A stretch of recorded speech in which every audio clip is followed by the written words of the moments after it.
You just had a direct. See, you're right next to Maggie. And you're supposed to go to the not left on the curb. So we turn it forward, pick up.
Report.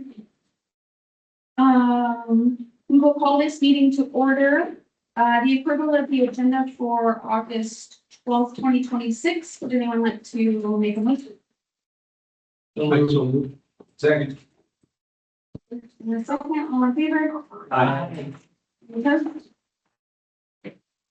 How about the approval of the minutes for June 8th, 2026?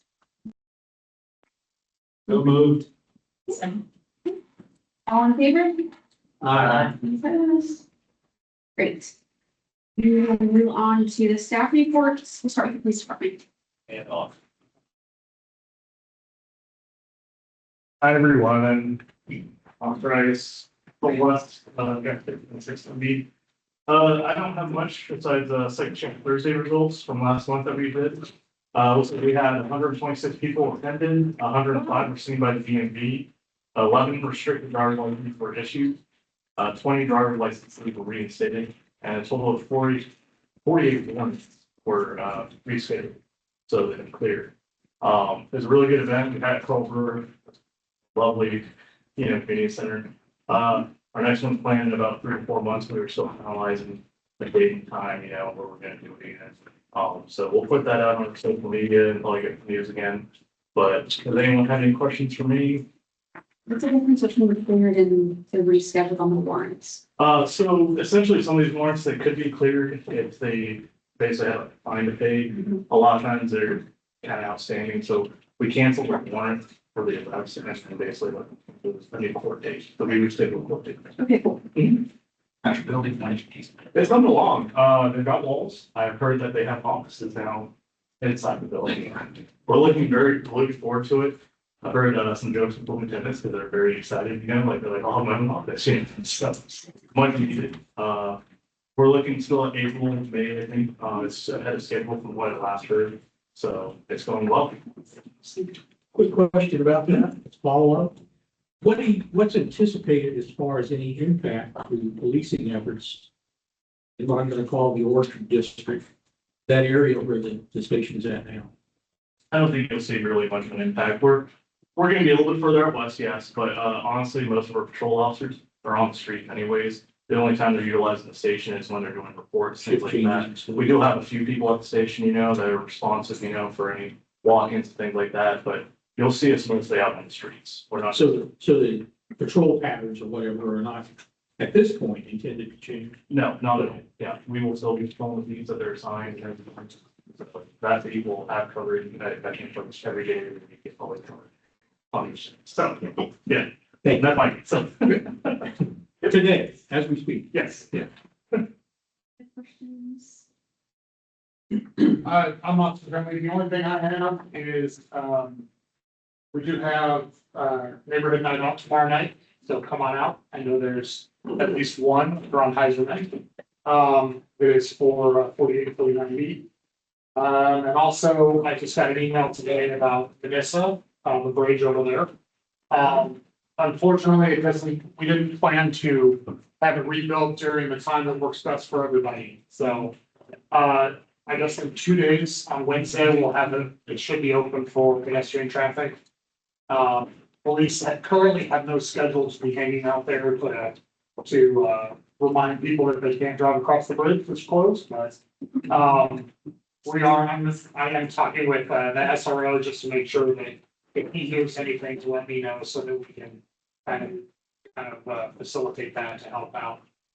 I know that I've caught myself driving down 13th and then I'm like, I'm so close, and then I drive around to go north on Waco. So it's kind of annoying for all of us, but we'll get there, we'll get it fixed, so But you can always go up with Jeanette, to catch 18. that's my secret way of going. I'm sorry. It's supposed to go up to 21st, but 18th is wide open. Yeah, unfortunately, there's no convenient time where it Yeah. doesn't inconvenience someone, but. If the city would let me put a ramp up on one side and then I could just use the hazard over. Get you a 70 Dodge Charger and get it. I mean, I've got a 17 Tahoe. I think I can get at least half what it costs that. Any other questions? Okay, awesome. All right, Thank you, thank you, sir. guys. Thanks for Yeah, sharing. every night up to you. Be safe. Appreciate it. Let's see, Where they. fire academy? Are you gonna be in change? Or something, Wednesday morning with justice? I won't, but one of us will be there. Okay. You know what I'm talking about? Yes. Okay. Because I just found out like an hour ago. Fun time. So. How's it going, Dan? Great. Lieutenant Bay, Wichita Fire Department, officially Lieutenant Bay now, by the way. Lieutenant Ralph, as some might call me, that's an inside joke that I'm not gonna tell you. So would look poorly upon the Wichita Fire Department. So, yeah, once again, I'm in community risk reduction. I work out of City Hall, but I'm all over town all day long. Checking fire alarms, and sprinklers and things like that, doing rigs events. You guys are, aware that a year or so ago, we retired Sparky and we now have Riggs as our new mascot. So, watch. I think it's Kate on Wednesday morning, apparently an interview with Sergeant Justice. I just found out about it. I don't know how that works because Justice and Riggs don't talk, so. It's pretty weird, right? All right, hey, we've had a lot of cool stuff happening lately. We've got 4 new engines. Firehouse is 8, which serves 6, District 6. 16s, and 17s would both come to District 6, if we have a major event or anything like that, and, Firehouse 14s. All got brand new engines. It's pretty awesome. The push-in ceremonies went really well. Didn't have as much of the public out as we were hoping, so we probably need to do a better job getting that information out on social media. You explained it. Yeah, absolutely. The push-in ceremony, it's just a traditional ceremony where we physically, manually push the engines in. It harkens back to the olden days when we had horse-drawn carriages for all of our engines. So you can't back the horses up, so they have to push everything in. Yes, sir. Remind me, the engines are the ones that have ladders? No, the ladders have ladders. But we're just about done with the ladders in the city of Wichita. Now we use trucks. Okay. There's a difference between a ladder and a truck. The trucks are the ones with the big ladder and a bucket on top. The engines are the ones that have all of the hose. That's your frontline fire tech operations. They're the ones that hook up to the hydrant, pump the water and take water inside and spray it all around. It's not really as much fun as it sounds. It's way more fun to be on a truck. get to go to the roof and carry a chainsaw and break doors and all kinds of fun stuff. Let's see, yeah, out east a couple weeks ago was a pretty wild fire, on Terra Lane. I think that's in like Vicarage, neighborhood, I think. Some of the interesting things that happens, we have to treat each house fire individually, right? Like, things are always gonna be different. But in reality, you make 100 house fires, 90 of them are gonna be pretty similar. Here in the core, kind of cookie cutter homes, I mean, they look different, but they're all relatively the same size. You kind of know the layout before you go in there, because you've been in those houses 100 times, right? Making medical calls, doing this, doing that. You go way out east, way out west, or maybe in like Riverside or something, and you get these really big homes that are not house fires, they're building fires. And a building fire to us is just a bigger deal than a house fire, it just takes more effort. So that's part of what this was. It was a well-developed fire before anybody got there.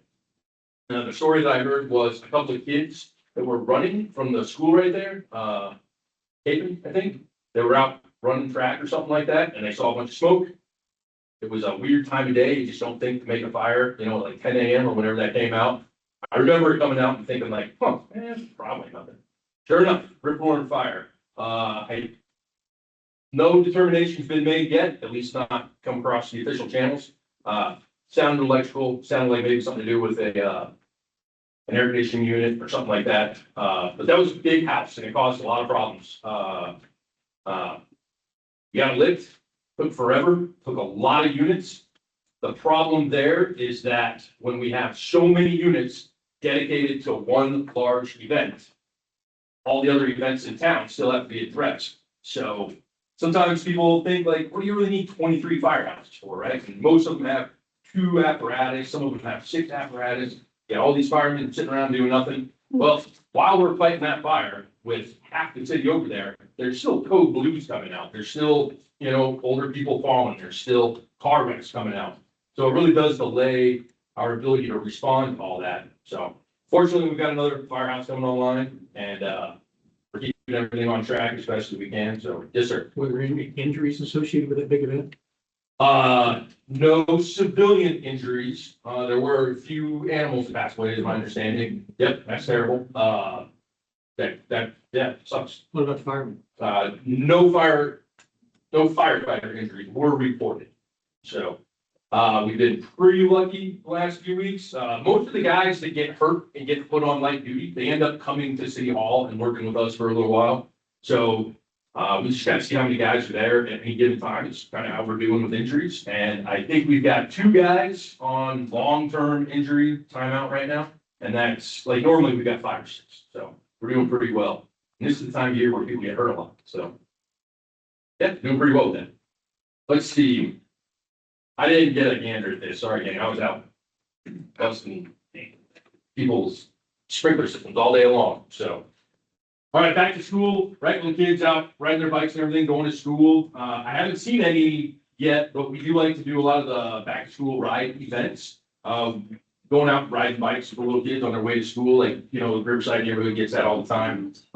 Pay attention to your social medias, kind of follow that. If you have kids, don't have a helmet. If your neighbors have kids, don't have a helmet. If you have grandkids, whatever.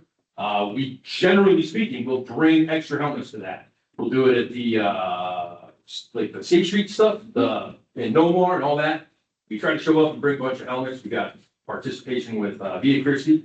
So if you know anybody that needs a helmet, can't afford it, or they don't want to go buy one or whatever, tell them to watch out for the fire department events. We'll post those and bring free helmets. Did everybody here know that you can come to the fire department to get a car seat installed free of charge in your car? Did everybody know that? No, well, now you do. So you can just call downtown and we've got, we used to do it like at least once a month. And we have a line of cars, right? And they come down to Firehouse 1 and we just all morning long install free car seats. I mean, people don't call us anymore. So once again, I think we need to do a better job of getting that word out. So yeah, family members or neighbors that need car seats, tell them to call us. We got a new class starting next month. And the guys in recruiting wanted me to mention that one of the biggest barriers to people being able to apply to the fire department historically, they would meet everything else and then not have their EMT qualifications done yet. So, that's an educational barrier. A lot of people couldn't afford it, could take time off work to go get it done, whatever. So a few years ago, we started in-house teaching the EMT program, and that's gone swimmingly over the last few years. There's discussion as of late, as if we want to keep doing it or not. A lot of really good guys have come out of that program in the last 3 or 4 years, and we would very much like to see it retained. I don't think it's terribly expensive when you look at what we get out of it.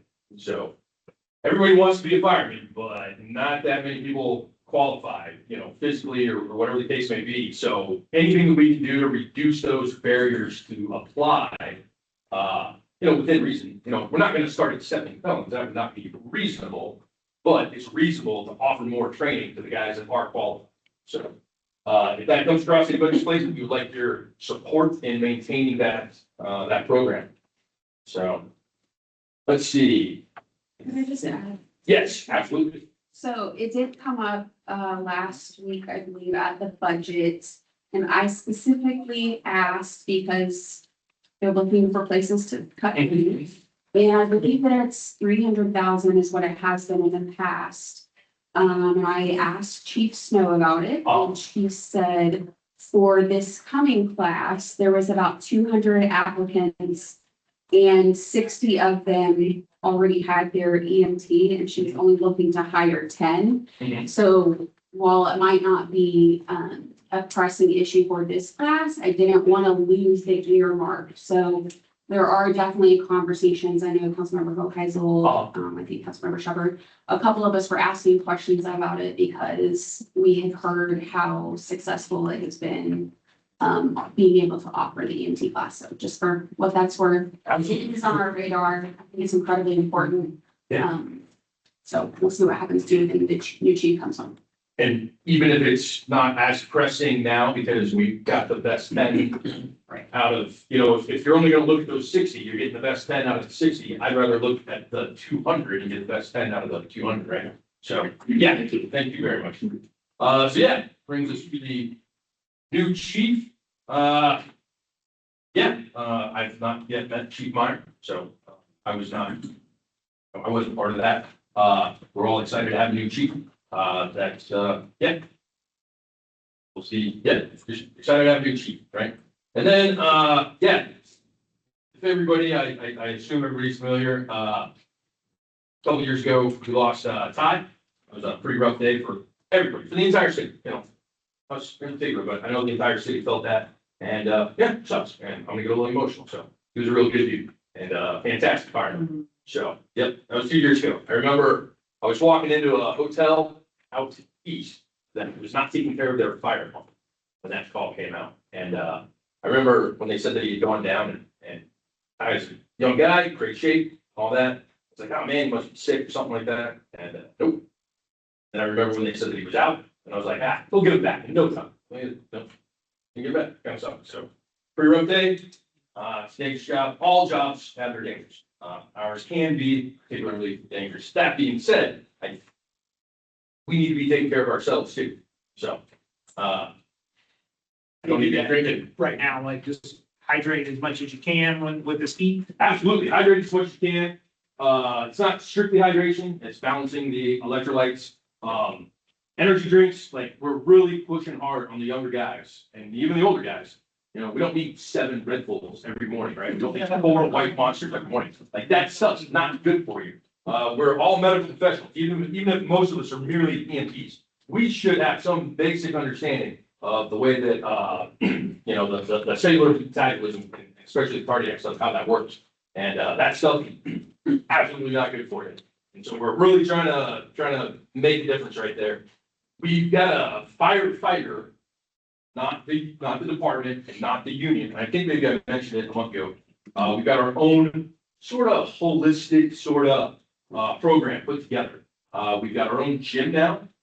And so once again, it's just firemen coming together, putting this together. And then they got a bunch of sponsorships or, board members from like some banks and nonprofits and stuff.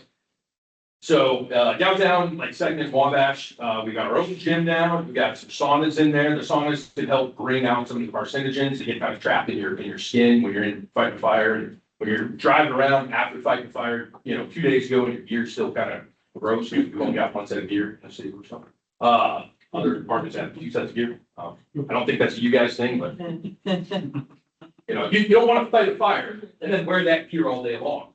You don't want to go make a car wreck in the pouring rain at 7:05, the first 5 minutes of your shift, and now you've got wet gear all day. Right. That gear doesn't dry out, like you don't just throw it in the dryer, that's not how it works. A second set of gear would be very helpful for the health and safety of our firemen. But they've got, mental health, there's like counselors that come down there, we've got a group, like a counseling group, really talk about your feelings all together, right? I can't remember the name of those. Yeah, your support group. Everybody comes together, gets all their stuff, their frustrations out about pie and how that went, all that stuff. So that's us taking care of ourselves.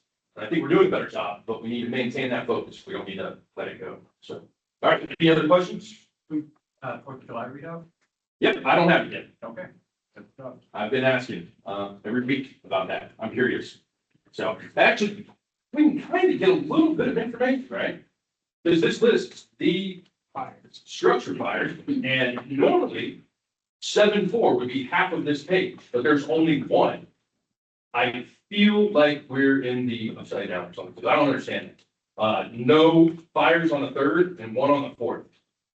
I've made 4 or 5 a night on the 4th historically. Like it's a super fun night to work for us, but this is great. I mean, our guys are kind of, bored now, but we should be bored. That's what we're hoping for. So sounds like prevention's doing their job. All right, thanks. Anything else?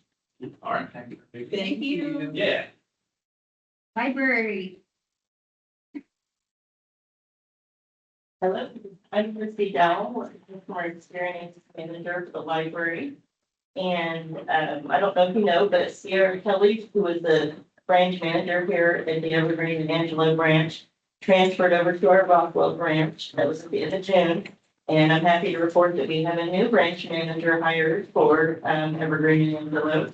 Kelly Blurton will start next Monday as a new branch manager, and she has worked in both school and public libraries. The next time you come in, just stop by and say hi. If not, you'll see her going forward as your library reporter here at your meetings. We do have a Microsoft Word based class coming up here at this location on Wednesday the 12th. It's from 6 to 7:30. So if you're interested in learning about creating, editing, and saving documents using basic formatting tools, that might be a class for you if you know somebody who might be interested in that. It does require registration, so people can register online or can call 316-261-8500 to register. We have a community writing workshop. It's going to be Thursday, August 20th from 6 to 7:45 at the Advanced Learning Library. If we could back up to the Microsoft Word Basics session. Mhm. I don't know if you're aware or not, but effective October 1st, Microsoft is going to discontinue access to PowerPoint. Do you know whether that class will provide any of the contingency operations in that product or not? This one is just going to be for Word, but not PowerPoint. Well, I'm sorry. But PowerPoint will be discontinued and Microsoft is recommending the use of either Word or Okay. Excel as an alternative. that would be a good question for the instructor, because the instructor that comes to do those classes will be from our digital services staff. Okay. And so it could also be something if you're interested in, we have what's called a Book a Librarian service. And you can call and make an appointment for up to an hour with a one-on-one service with one of our librarians at the Advanced Learning Library or other locations. So when that does happen and somebody's wanting to use a different piece of software to do those same things they might have done before in PowerPoint, that might be a good thing to do, is schedule an appointment for one-on-one help with that. Or also just calling and asking that question if that's your only question. They may have information on that as well. Thank you. And that same phone number I gave 316-261-8500. And then you could ask for our tech trainers at the Advanced Learning Library, and they would be up to date on that information. Thank you very much. So, back to the community writing workshop, you can join the growing community of writers to learn about the craft for writing and receive feedback on your own writing if you're doing that, or if you know somebody who is. That's at the Advanced Learning Library. It too requires registration. And, so that will be August 20th, 6 to 7:45. We did have a closure today. We were closed all day at all locations to update some of our software. It has nothing to do with Microsoft, but our host, the way our servers are hosting all of our equipment. And so that update was complete today, I'm happy to say, and that was successful. But we do apologize for any inconvenience that may have caused today. And just understanding as we create a better experience for everyone, we're going to be able to get a library app that we have. Is it too late to, And we're going to be updating our catalog experience. This really touched on a lot of different aspects of our library service, and we appreciate the patience as we did that today. And lastly, talking about back to school, don't forget that if you have middle school or high school age students, they have access to a free library student e-card through USB 259. And so it is part of their registration process. They can opt in for that. And with it, a free student e-card, students can access ebooks and e-audiobooks through Libby, public Wi-Fi and computers at all locations, movies and series through streaming app Canopy, test prep for college and career readiness and entrance exams, language learning opportunities, and other numerous databases and articles and research for school assignments. With the student e-card, students can access the library's digital services 24/7 by logging in with their student ID that's used as their library card number on the class link portal. And so families, if anyone has questions, can go to our website, wichitalibrary.org/student e-card to get more information. But as it's part of the enrollment process with USD 259, they should also hear some information at registration time too. Any questions regarding libraries? I heard that local author day was awesome. Yes, that's always a really big success. Yes. I know that the weather being what it is, we've seen that you guys are open as cooling centers. Have you seen a lot of folks utilizing up here at least or across the system? We do on a typical day, we see a lot of people coming in for any weather related event, whether it's cold or hot. I don't have numbers. I don't know if we have specific numbers on who is here for that purpose. Yeah. I did just see an email come across too, and I didn't read all through it, but I think there's some free shuttling to different places from the libraries as well. So doing everything we can to keep people safe. You made you remind me, you can get on a bus and ask for that pass to the cooling center or you get the deep. And we have free passes at the library locations that are service desks. Excellent. Thank you. Thank you. Works. You're up. I'll do the bridge. I'm gonna stand over here if you don't mind, so I can see the slide a little bit better. Gary Jansen, Public Works and Utilities, appreciate the opportunity to be here tonight. So as we look to the future of our water supply for Wichita and the region, my most recent discussions with the city council about our next steps on what we call our water use master plan, they suggested that I come to all 6 district advisory boards and talk about where we've been and where we're going. So this is the 3rd of 6. I was at DAP 3 last Wednesday, and I think this kind of drug on a little bit, and I was starting to lose some people. So I'm trying to be more efficient tonight, because I know you've got some really good things ahead of me here. So I want to talk about where we've been. You can maximize that What'd you do? on, no. Even with PDF, there's usually another arrow on the corner, you can. I want to talk about where we've been, first, because even recently, we've had a fairly wet 2026. There's been a lot of questions and comments about, do we really need to still be in watering restrictions? Where are we at going forward? What's the city done to be strategic in their approach? So just as a reminder, and probably some of you here have heard me talk about this over the years, over the last few years in particular, as we worked our way through what was really a historic drought that impacted our region from 2023 to 2025. City is a regional water provider to 500,000 people, so 1 in every 6 Kansans gets water from Wichita. Growth has been slow, but we project that our region will continue to grow, and we need to be able to provide a sustainable water supply well into the future. So we provide water to 8 neighboring cities, 3 rural water districts, and McConnell Air Force Base, all wholesale customers. The cities of Derby and Valley Center are currently building water treatment plants. They're going to utilize groundwater resources that they have had and not utilize. So that's a good thing. We're going to add more water supplied to the region. You go to the next slide.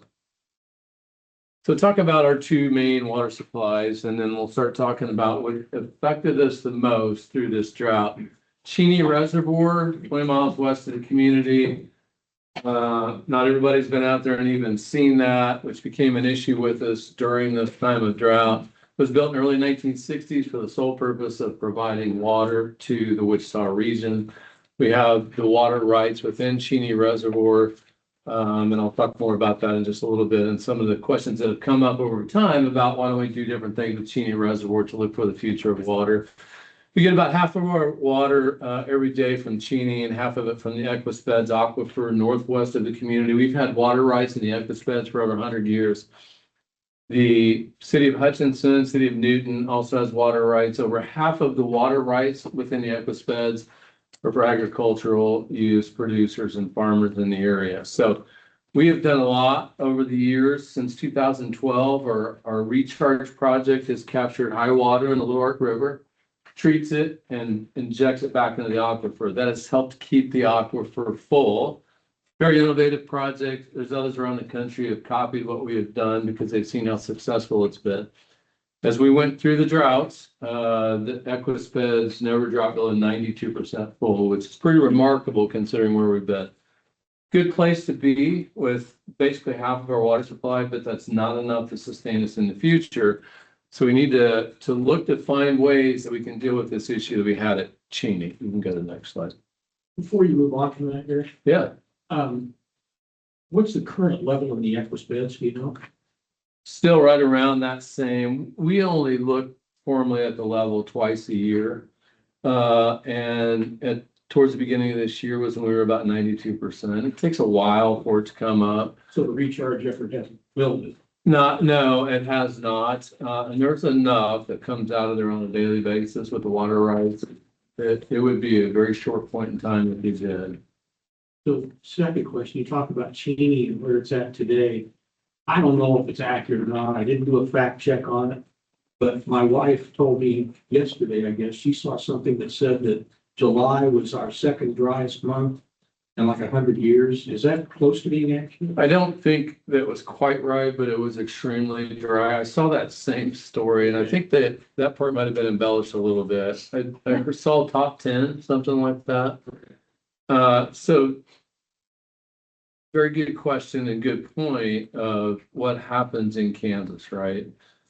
I was telling at the last 2 places I did this, and in 2025, when we came out of the drought and had the massive rains in June of 2025, that very same week, I was making a presentation like this early in the week about how we were responding to the drought. And that same week, I was in a cul-de-sac with a council member in East Wichita visiting with people who had their basements flooded from record rain events. So welcome to Kansas, which speaks to this issue right here. And I think gets to a little bit to what you were asking about, Bill. So this is the water level of Cheney Reservoir since 2011.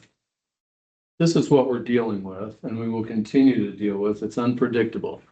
If you see the lowest point coming from the left, that was the last big drought we had in 2013. Luckily, we had big rains within 1-2 weeks. It brought us out of that.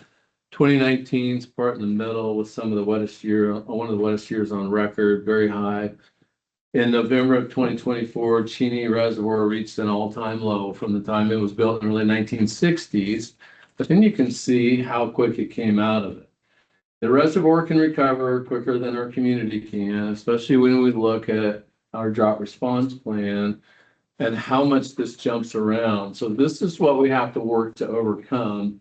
We need to be prepared for the next drought. There will be another drought. We don't know if it's on a 10-year cycle, if it's on a 2-year cycle. If you've seen the weather for this coming week, you know it's going to be rough. It's only a week. Hot, no precipitation. Who knows when this is coming? This is what we need to respond to. This is what we need to be responsible to, because this is always going to be dependent on what happens with the weather. Go to the next slide. And this is half of our water supply. So there's a lot of information on here. I'm going to walk you through where we've been, but I still get a lot of questions. And I want to talk about Cheney Reservoir real quick. Cheney had been in the flood pool. It had been above normal conservation level up until just a few weeks ago for almost a year. We have no control over the water in what's called the flood pool. We have the rights to the conservation pool. Corps of Engineers dictates when we open the gates and we let water out. Has a lot to do with the reservoir system, what's happening downstream, if there's flooding, when the water's needed. The reason why I bring that up, because I've had a lot of people say, question our intelligence at the same time, why are you letting that water out when you're telling us we can only water 3 days a week? I'll come back to that part in a moment, but first and foremost, we have no control over that. If we did, we'd have to find a place to store it. Even if we started pulling extra water out of Cheney while it's in the flood stage, our water rights are still capped. We only get so much water, so we would still only be able to pull out what we can, and we'd have to stop right there. It's a reasonable thought. It's a good question. That's one of the challenges of that. Our drought response plan activation started in early 2023. That came off of the 2013 drought. We developed a drought response plan. In 2023, we went into stage 1, which called for voluntary conservation. Voluntary conservation was mostly on the part of the city and the organization. We developed an internal conservation plan, and we found ways to save a lot of water across the organization. We've got over 500 buildings that the city owns. We've got a lot of ball fields. We've got a lot of parks. We changed up the type of grasses. We changed watering habits. We changed mowing habits. Fire station changed how they wash trucks. Golf courses did the same with golf carts.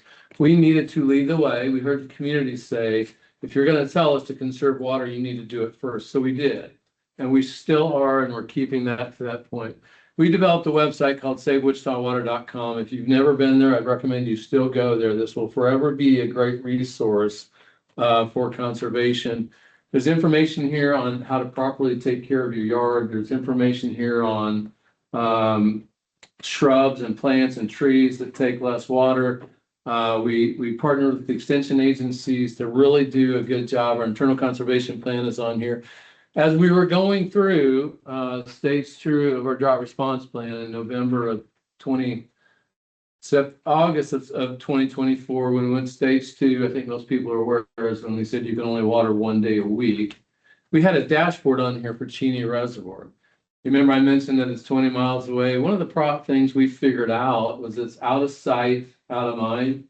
We would get a rain sometime late in 2024, early 2025, and the local weathermen said, we're out of the drought. We actually had to sit down with all of the local news stations and meteorologists and say, help us out here. This is not helping us out. People can't see Cheney if they don't go out there.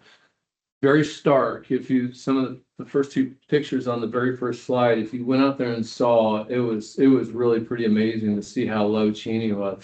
They started broadcasting from out there and telling their stories from out there, and it really seemed to help. That people recognize that's where the problem is. It's not right here. That is half of our water supply. That's when it's impacting us here.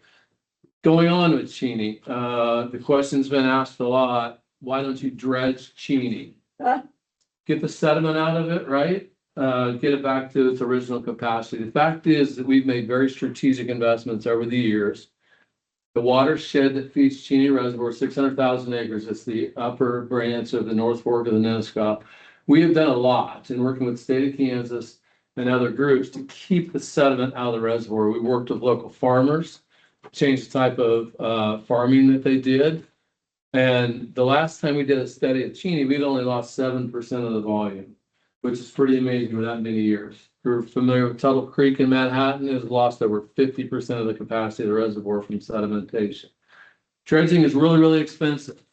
We got to an estimate of $100 million and we only gained 30 days of additional water. That's not a very good proposition, not a good return on investment.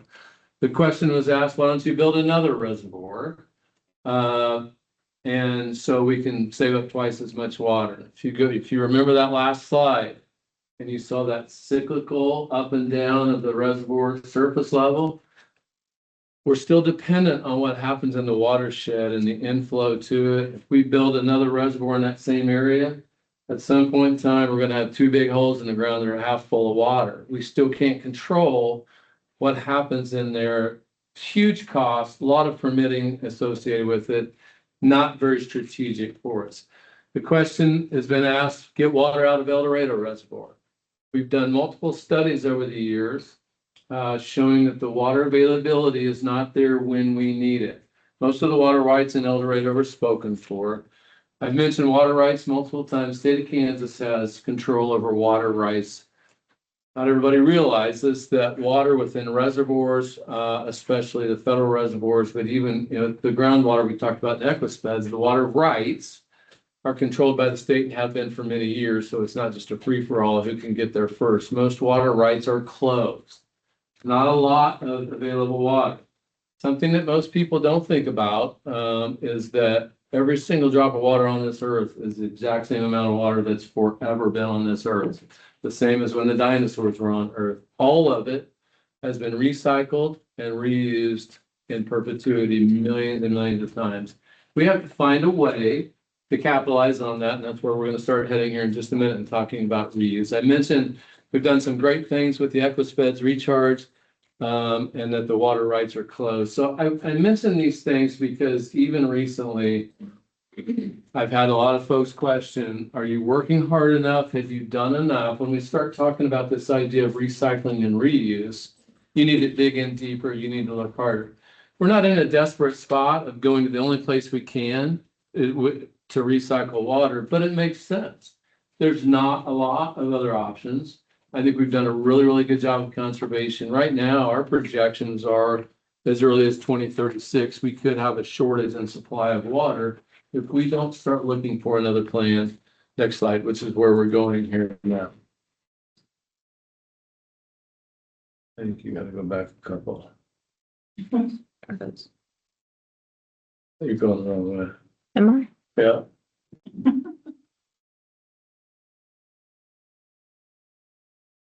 Now go forward one. Right There there. it is. In September of 2025, City Council, I think, made a very wise decision to implement this schedule for watering going forward. And I don't call this restrictions because this seems to imply that it's temporary.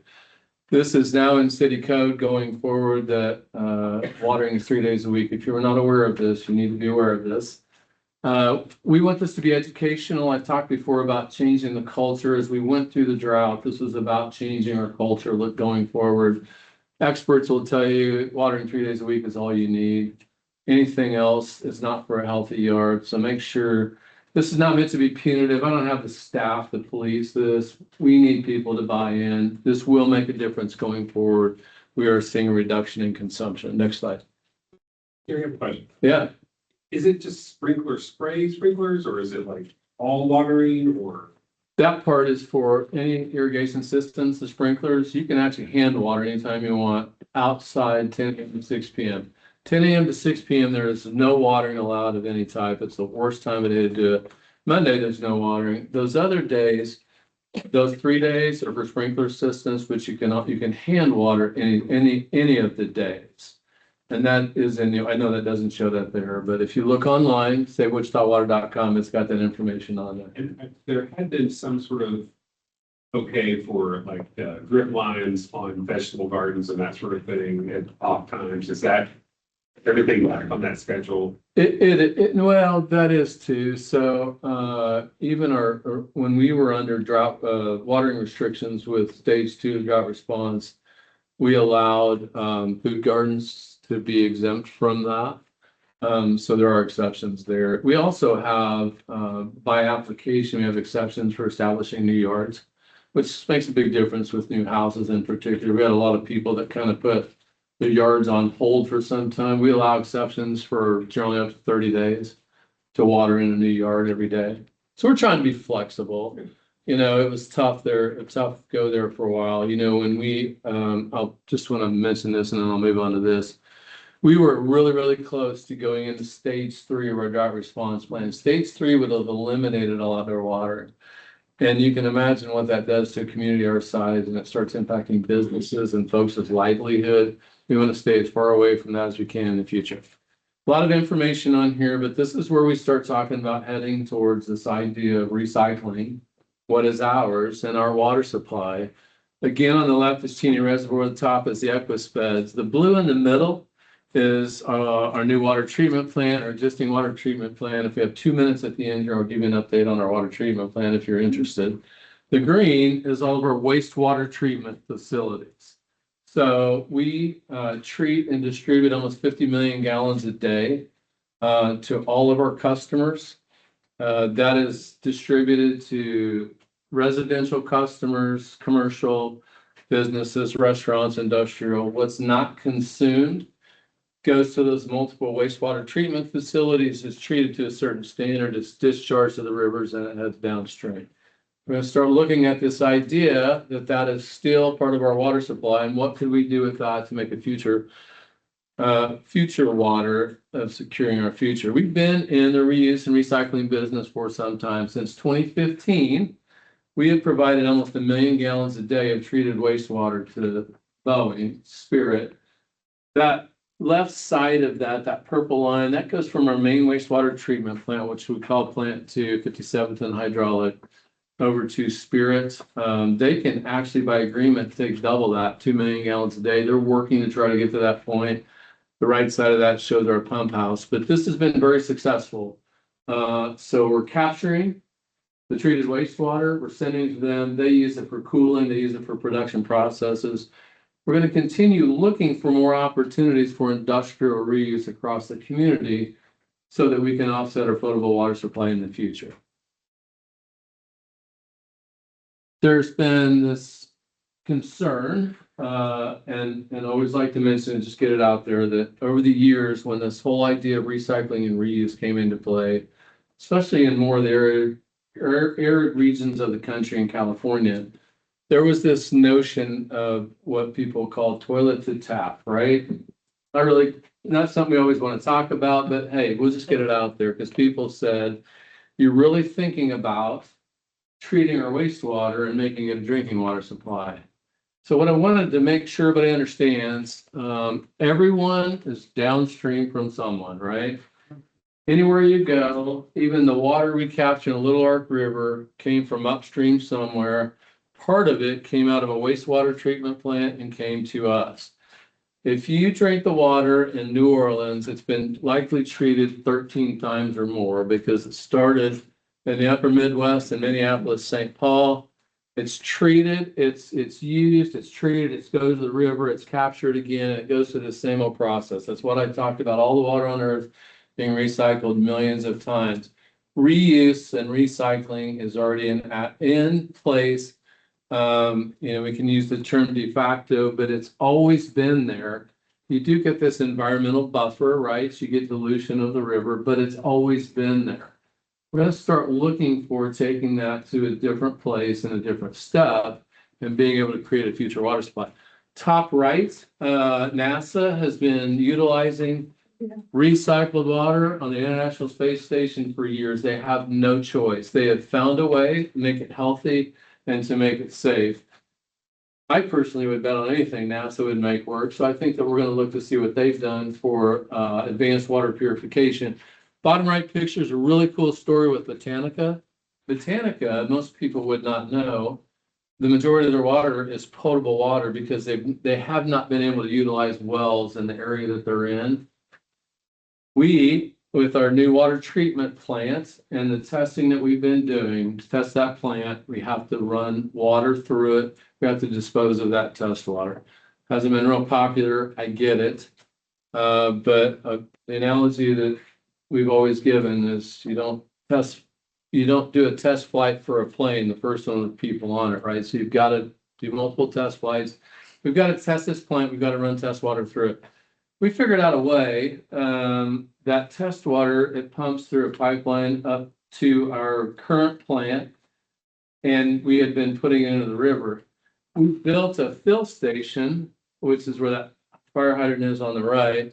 That tank on the left is one that Botanica got and has on site. They're capturing that test water and they're using it for irrigation. They've used almost 6 million gallons of that water so far, and they're going to continue doing it. And this has actually made them look to do even more. We're going to actually have a discussion this Friday that Councilmember Ballard will be at. I'm going to have to miss it to talk about Botanica's plan to look even more at recycling and reuse. So we're doing great things already. Next slide. That picture on the left, I mentioned plant 2, our main wastewater treatment plant. That's 25 million gallons a day of treated wastewater going into the Ark River and heading downstream. Keep in mind, our average daily demand is 50 million gallons a day. Imagine what we could do if we could capture this, find a way through advanced water purification to treat this to drinking water standards, and create a future water supply that replaces half of our daily demand. Think what we could do for our community for growth. We need to make sure that we can still bring businesses to our community. I'll just tell you that I've had a lot of people reach out and say, you only want to do this so you can bring data centers to Wichita. That's not what this is about. We don't predict what businesses are coming. We just want to be able to respond to the needs. So there's some things we're working on with making sure we don't interfere with anybody's downstream water rights. I think we've got that all taken care of, but this is really where it starts to center on what the future looks like. Next slide. This water reuse master plan we've had underway since last year. We hired CDM Smith is doing a great job for us. There's a lot of information on here. It's multiple components. Community outreach and public engagement is a big, big deal. I've probably talked about this to 50 different groups in the last year. Across the state and even in different states, there's a lot of people paying attention to what Wichita is doing. And I'll talk more about that in just a moment. But we're looking at supply and demand analysis. We're looking at funding. The City Council 3 weeks ago approved funding for a pilot project, which I'm going to talk about here shortly, which is going to be a really, really big deal for us to be able to move this effort forward. Alternatives for reuse. And then we're working through the Bureau of Reclamation on a feasibility study so we can look at federal funding. One of the first and most critical steps in this, Kansas did not have, still does not have regulations in place that allows reuse and recycling like this for potable use for drinking water.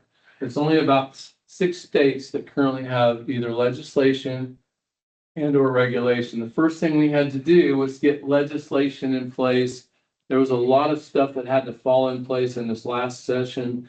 If you pay attention to what happened in state level politics, the focus was on property taxes, amongst other things. And then also we've got a governor's race going on. We were very fortunate to squeeze in. I spent a lot of time at the State House earlier this year talking to multiple committees, and we really got lucky, I think, from a lot of hard work.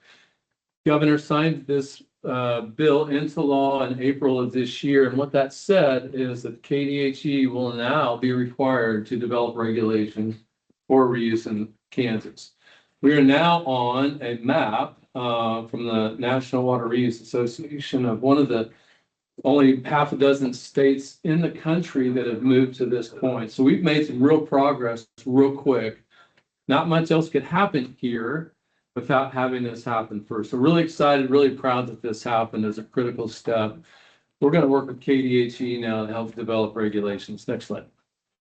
Communication and public outreach, I mentioned, is very critical. We're going to actually create a steering committee soon that'll help us carry this effort forward. Our consultant has a really good part of their team that has done public outreach for reuse for over 30 years across the country. They did some interviews with businesses, talked to the restaurant industry, the health industry, public schools. And we've got as part of our website about what's happening in the 3 years master plan. But what's really cool is we were working with Exploration Place. They jumped on board as wanting to be a part of this. They have created a short film that they're working on finishing up now. If you've been to Exploration Place and their IMAX theater, they're going to show this film at the beginning of all of their movies about our journey to water recycling. And it's very specific. If you happen to see it, you'll recognize some of the things I told you tonight are in that film. Really cool. They're also going to build an exhibit about water recycling and reuse over the next couple of years. With Exploration Place's new Playscape and Place, whatever the name of that is, they're expecting to bump up to almost 800,000 visitors a year. Huge exposure for us, great thing. We're going to keep doing it. So we're excited about that. Next slide. Sorry, could have been doing that all along. I want to keep going fast through these next slides, but I'm going to talk a little bit about the difference in when we talk about reuse options. The top box, we talk about indirect potable reuse. So if our plant 2 is where we saw that picture of 25 million gallons a day going to the river. If we take that and we build an advanced water purification treatment facility, that's really what this is about. The technology has changed over the years. Other states have been able to prove already that you can clean that water. In fact, you can clean that water to a point that it's cleaner than what's coming out of our water treatment plant, and you have to introduce some minerals back in, which is a good thing, but I'll get to that in a minute. One of the things we can do with what we call indirect, and this is what California does a lot. Historically, for years, California has treated their wastewater and they sent it out to the ocean. Because of the challenges of water in places like California and Arizona, they're having to augment their water supplies. So they treat their wastewater through that same type of facility. They pump it back to where it came from, to the aqueduct, to the aquifer, to the original water supply. It's a huge cost for California.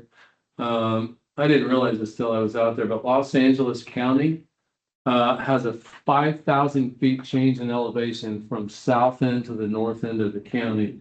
You can imagine how much it costs to pump uphill, but that's what they're dealing with. For us to pump out to Cheney Reservoir, so one of the thoughts was, Cheney Reservoir is low.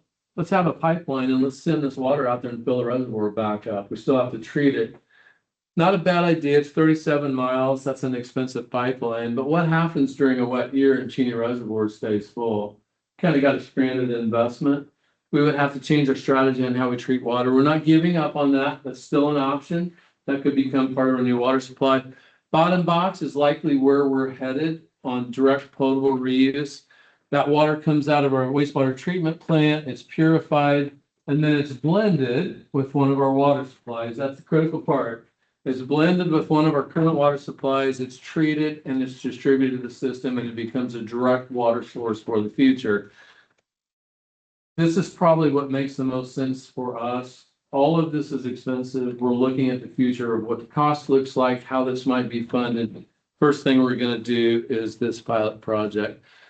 This is a lot of stuff. Not trying to overwhelm you with technology stuff. I couldn't explain most of this if I tried, but when we talk about advanced water purification, there's 6 different barriers that this treatment process goes through, from the first part of filtration to ultrafiltration. You've heard about reverse osmosis, ultraviolet disinfection, granular activated carbon, and then there's even a final one for removal of pathogens. We have a great program in place already that removes industrial contaminants from the wastewater. This focuses on the human pathogen side of it, which in all recognize is kind of the part of concern. This has been proven in other states to work well. Our consultant has developed a pilot like this in Los Angeles. I'll show you in a minute.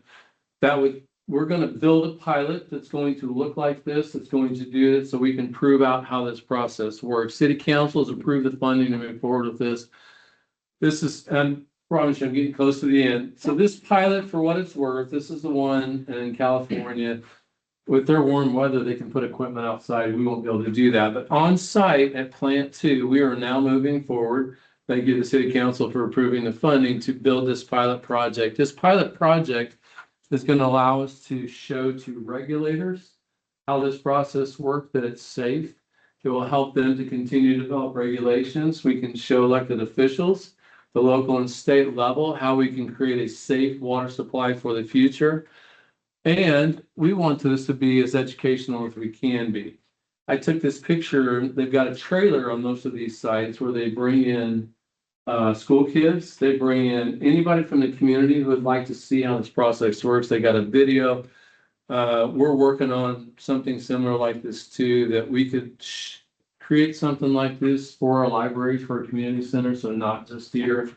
But this is going to be a great educational tool so we can verify this process, so we can prove out how this works, and then see what the future looks like. This really brings it all together right here, and I'll show you what you're looking at real quick, because this is on our website, and this is something we provide to a lot of people. The picture on the right is our collective water supply together. If you follow the dark blue arrow, our existing water cycle goes to the water treatment plant. It's distributed to homes and businesses. It goes to the wastewater treatment plant, what's not consumed. That non-potable use is what we talked about with Boeing. Our Parks Department already uses some of it for watering trees. We actually use some treated wastewater to clean out our sewers. The rest goes to the river. Then if you follow the light blue, there's two things that can happen. That indirect, the top light blue is what I talked about.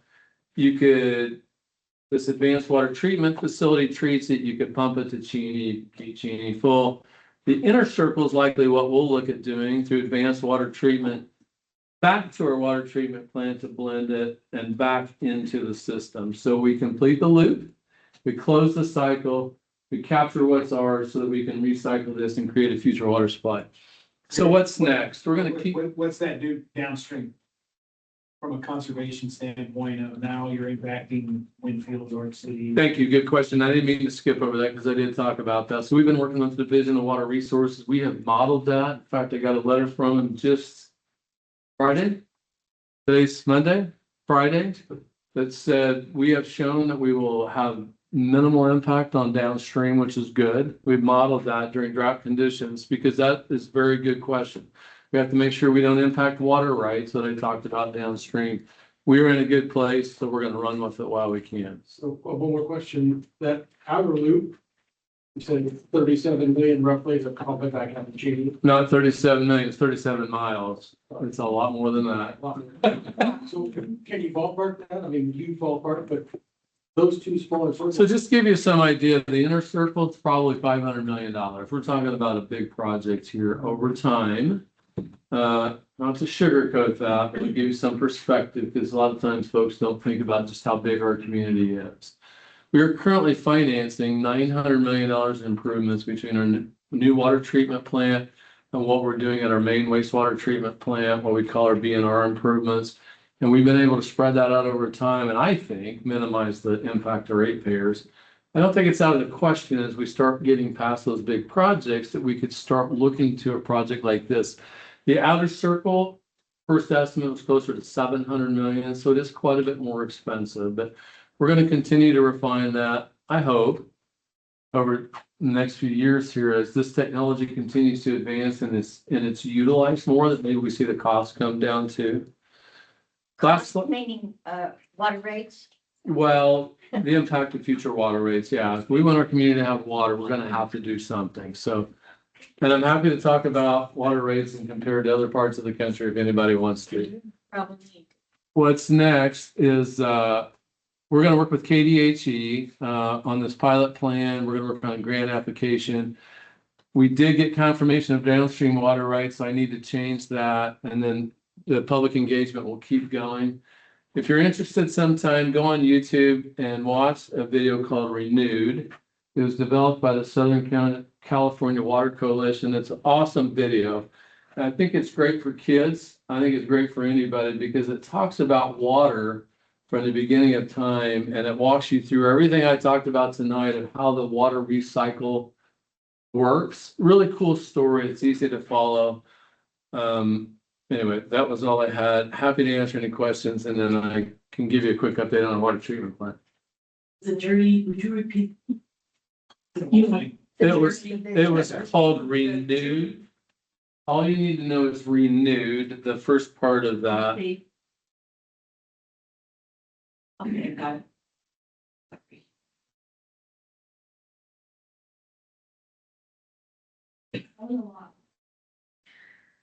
Sorry, You're like an expert. thank you. Well, You getting some national attention? I appreciate that. I think it's just because I've done this so many times. So I will tell you, I've had the opportunity to speak about this in other places. I'm going to New Orleans here at the end of September to talk about where we've been. We've had folks reaching out to us from other parts of the country. We have made a lot of progress in a short period of time. Might just be out of me not knowing any better, but we've kept pushing forward. But truly, the city council has done a wonderful job of being in support and looking to me, the most critical part here is to not forget where we've been. We were in a really, really bad spot with that drought, and we can't let that escape people's minds of where we were, and we will go back to that place again. We want our community to prosper. If we want it to grow, this is the right place to be. And I appreciate that. I like talking about this. I want to make sure we have a consistent message, and we're excited to see what's next. This pilot project's going to be really cool. Gary, I think you're talking about doing innovative things here. Wichita has a history of doing that when they cleaned up the groundwater from Coleman. And if people have never been down to that, To the water center, yeah. what is it called? It's called the Water Center. Herman Hill Park. Yeah, at Herman Hill Park. Herman Hill Park. So impressive. And I don't know how many years ago it was, 30, 40 years ago.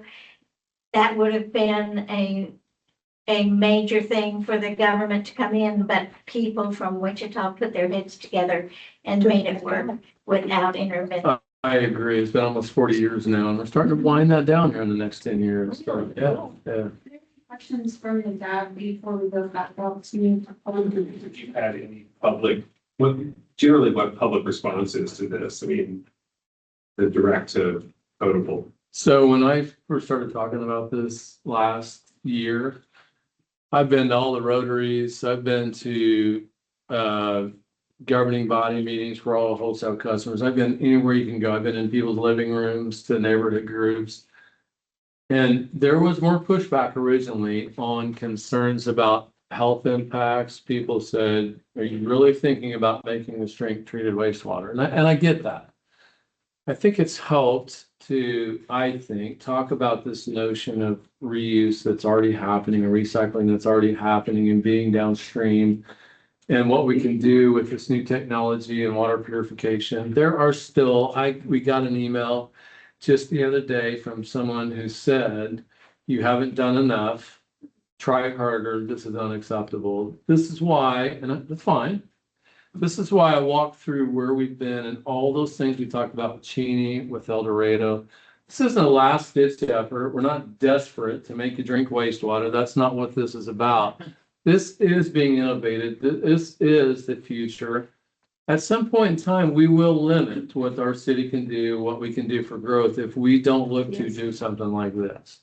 Should be. I mean, Northwest Arkansas is where I'm from, and so 35 years ago, I mean, as growth up there was exploding, I mean, they've had to deal with limited water, and they're using a modified, it's not direct potable, but, we relate that basically filters wastewater from all around that region, right? Like, so it's not like that far away from us. We've got this working in a different way. It's not direct, but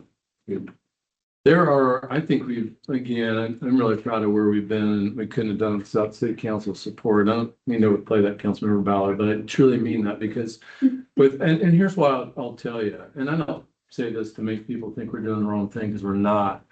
There are states that not only say don't have regulations allow it, they have regulations saying you cannot do it specifically. So you have to overcome that first before you can even start down this path. So that's why I've had a lot of people reach out and say, how did you do this and get to this point?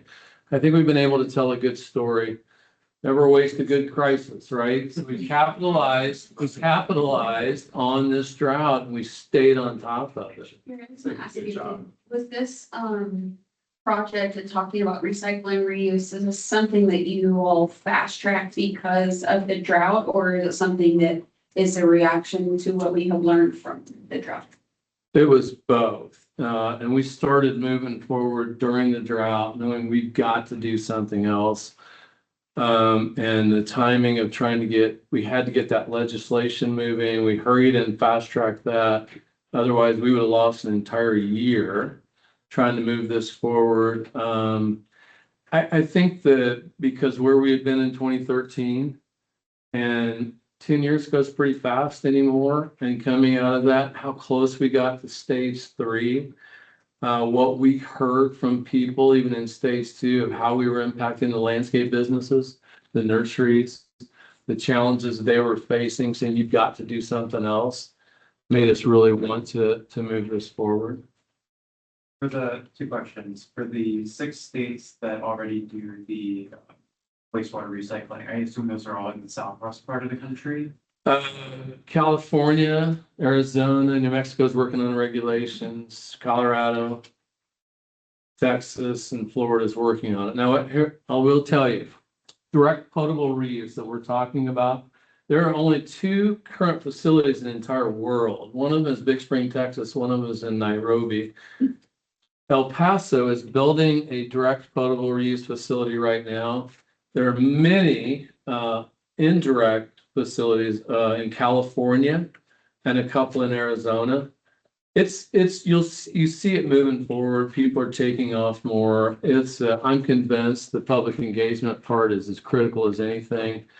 And I wasn't joking about don't waste a good crisis. But that's also the time when you can't be necessarily planning for the future. But we started. We don't want to wait till the next crisis and say, what do we do now?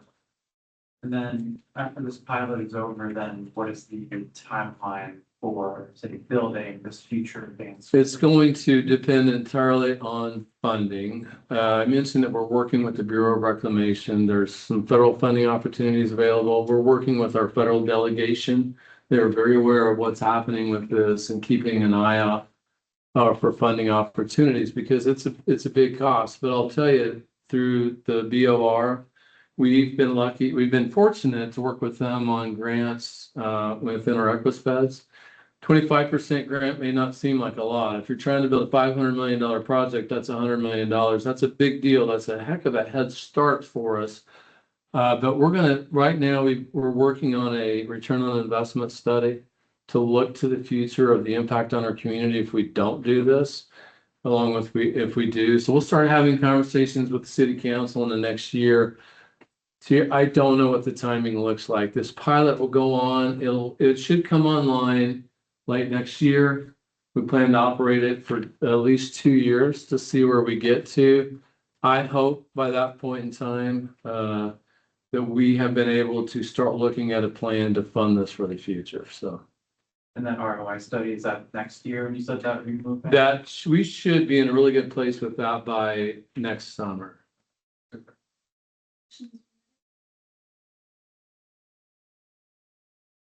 Is the new water treatment, folks, is it online yet? But It's not, but if you're ready, I'm happy to talk about that. So regardless of what you might have heard anywhere else, we are moving, we're in a pretty good place with our new water treatment plant. So I won't go into the gory details. Probably everybody's aware. If you've been by out there, there's 6 big concrete tanks out front. Those are what we call our clarifiers. It's the first major part of the water treatment process where the solids are removed. The mechanisms inside these clarifiers, they're some of the largest in the country, and that was done on purpose to make this plant more efficient and save space. The mechanisms had a design flaw. And as we were going through performance testing last year, last summer, there were some issues that they fixed, and then we got to November and they started literally breaking down. We shut everything down. They went back to the drawing board. They figured out the problem, which is not ideal, but it was better than them not figuring out the problem. Got that fixed, moved forward with repairs. All of the repairs are now done. It took some time because a lot of the coatings in those tanks had to be replaced too, and the weather has not helped. This wet weather, this humid weather has not helped for putting coatings on a tank. We're now back into performance testing like we were late last year. It's going extremely well so far. I should be cautious in saying that, but everything's working like it's supposed to. We are tracking towards taking this plan over in September. Hopefully everything goes good between now and then. Working closely with the city council on what we're doing for cost recovery. I can tell you, all the costs for the repairs are not on the ratepayers, are not on the city. We won't even see that cost. I don't know what that number is. That is the contractor's responsibility to make, they're paying for all of that. We do have costs during this time delay of our costs for staff, for the chemicals and energy that we're paying for, that we were working towards recovering those costs. Still working through that with our attorneys and the contractor and others, and we'll get there. We expect to take over the plant in September. Let's call it early October. When we do that, our plan all along has been to operate the plant for 6 months. We need to get our operators at the controls. We need to get all of our folks engaged. We need to fully understand how this plant works, get our feet underneath this and be in a really good place before we start putting water into the system. And then we'll take the old plant offline. I will tell you right now, I mentioned it before, test water from that plant is going into the system right now. It's going into our current plant. We're finishing the treatment process and we're pumping water as we stand here and speak into the system. So I say that because that should give all of us some feeling of comfort that the thing's working. It's going to work. The water that you get out of the tap tonight is coming from our new water treatment plant. We're gaining on it. We're getting there. If anybody ever has questions and you're interested in knowing the actual facts about that project, I'd be happy to provide them. Maybe a dumb question that the answers out there, I should know. What is happening to the old water plant after it gets closed? No, it's a great question. We went through options with the city council. We went through options with the city council and ultimately the council, and we collectively made a decision that we're going to convert that plant to emergency use. Okay. We've got this brand new state-of-the-art facility that's going to serve us for generations to come, but we're one of the largest cities in the country that have only one water treatment plant. Redundancy is always a good thing. You never know what might happen. We've got backup power at our current plant, just like we do at both plants and the new plant. We've got a lot of redundancies built in, but you never know what can happen. Our former city manager, when he was in Des Moines, Iowa, their plant was flooded. I don't think ours is going to get flooded, but you never know. You could have a pipe break and flood. Des Moines, Iowa was without potable water for over 30 days. Imagine what would happen in Wichita if we were at that point. So we are designing improvements to the current plant that we could come online in 24 to 48 hours and continue operations. We also, with this reuse effort, may consider the advanced water purification process happening at that plant. It's possible that we pump to there. There's a lot of value in that. We treat it there and then we send it out to the system. So good question. Yeah, I'd hate to see it go. It's a really neat building. It's going to be cool to still have it there. So I gotta tell you two things up front. One, I really appreciate turning that tap on and getting clean, safe water. I take it for granted, it's like flipping the light switches. So keep up the good work. The second portion, though, is a combination of a comment and a question. I spent over 15 years in support of critical production systems. And one of our constant worries was invasion, cyber attacks. As you're aware, the state of, I think it's Michigan, had about 30 attacks over the last couple of months, well, since July of last year, I believe. What's your confidence level that you could never be totally 100% secure? That's not possible. I know that. But what's your confidence level that we've got a good approach and firewalls and password protections in place in order to secure the systems, especially when this new one come on? Every plant we have is loaded with PLC, programmable logic controllers and servers that drive those systems. Thank you for asking. This has become at the top of our list, critical component, especially before we come online. We have a cybersecurity team that we put in place probably a year and a half ago, specifically focused on our new plant. But not just there, our entire utility. We've got critical operations at Cheney Reservoir. Our big pumps, biggest pumps you've seen coming out of that reservoir to pump water supply. If we have an attack there, that's half of our water supply. Same out of the well field at the Equispeds. Focus first on our new plant, and then it's spreading, if you will. It's probably not a good word to use when you're talking about cybersecurity. We're extending that out. So we, within the last rate increase that the city council approved, we created 2 new positions for what we call OT and IT both. We hired 2 people, great hires. One of them was outside, one was from our IT group. They're leading this effort for us to focus on exactly what you asked about. And they have weekly meetings. I get updates on it. Our internal auditor is involved. Our IT and our chief information officer are heavily involved. And so we've had actually 2 audits then from CISA, the Cybersecurity and Infrastructure Security Agency, which is part of Homeland Security at the federal level. They have come to Wichita and done 2 audits for us to see where we're at. From my perspective, not being a cybersecurity expert, I think we are doing a wonderful job. You mentioned the PLC. So if you can imagine going in a water treatment plant, every single component of that operation has got a computer that helps to run those operations. And our folks, our operators, they access information there. They can get data from there. They can manipulate the equipment. They can do things like that. At one time, not too long ago, even our current plant, those PLCs had all the same login information, same username, same password for everybody. They were set by the vendor, which is even a worse thing because the vendor can still come back in, all of our staff. That may seem pretty fundamental, but it's kind of a big deal. There's a lot of PLCs. We have changed that to where every single one of them is specific to that PLC for being able to access that. We have changed our access just to our facilities. We had to work very closely with Wichita Police Department and our IT department on just even who has access to our facilities, that we can monitor that 24/7. We can know who's there. We can know who's getting in and out. We have 24/7 physical security, which doesn't necessarily get to the cybersecurity part. We didn't always have 24/7 physical security at our facilities.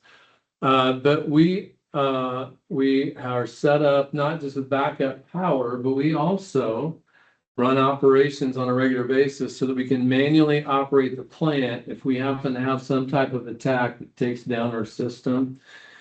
Here's the biggest part of what makes this work, and not everybody's gotten to this point, but we have. Most facilities are what you would call internet facing. They're on the web. They're on the internet of how they operate. We are on a separate system and what we call this private network on our SCADA system that's totally removed from being internet facing. It provides a whole nother level of security. Our biggest risk is internal. That's why we have to control who has access and how they have access. But we effectively isolate ourselves from the world of the internet when we're operating our facilities. I think we're in a really good place because of what we've done to double and triple check weekly, literally, on what we're doing. We've got, when CISA came in, there's other things that can be done that simulate attacks. Very good relationship to the Wichita Police Department and the local FBI office. I've got a briefing from them right here because there have been some recent attacks across the country. We've been watching actually quite a few. When the United States first bombed Iran, whenever that was, 3 months ago. Yeah. February. Before the end of that night, we had a notice from Washington to the police department that they were coming after water treatment facilities all across the country and to be on high alert. So we're fortunate that we get these notifications. I'm confident we have the things in place that we're going to be in a really, really good spot. But I would say, again, we can operate the plants manually if we need to. We've got backup power if the power grid goes down. As long as we've got diesel fuel, we can run these plants all day long and keep things going. So I appreciate that question. It's something that doesn't always thought about, but right now it's probably the most critical. running the plant becomes the easy part compared to that. Thank you so much. Thank you for the time.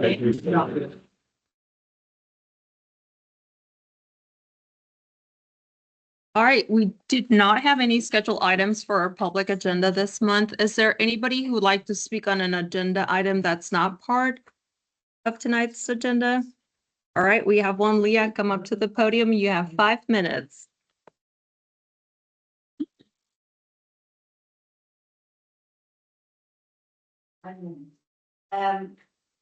I am with the Benjamin Hills Pleasant Valley Neighborhood Association. We've seen you before, but maybe you're new. We are one of the largest in number and area neighborhood associations in the city. And we're told that at cleanup time.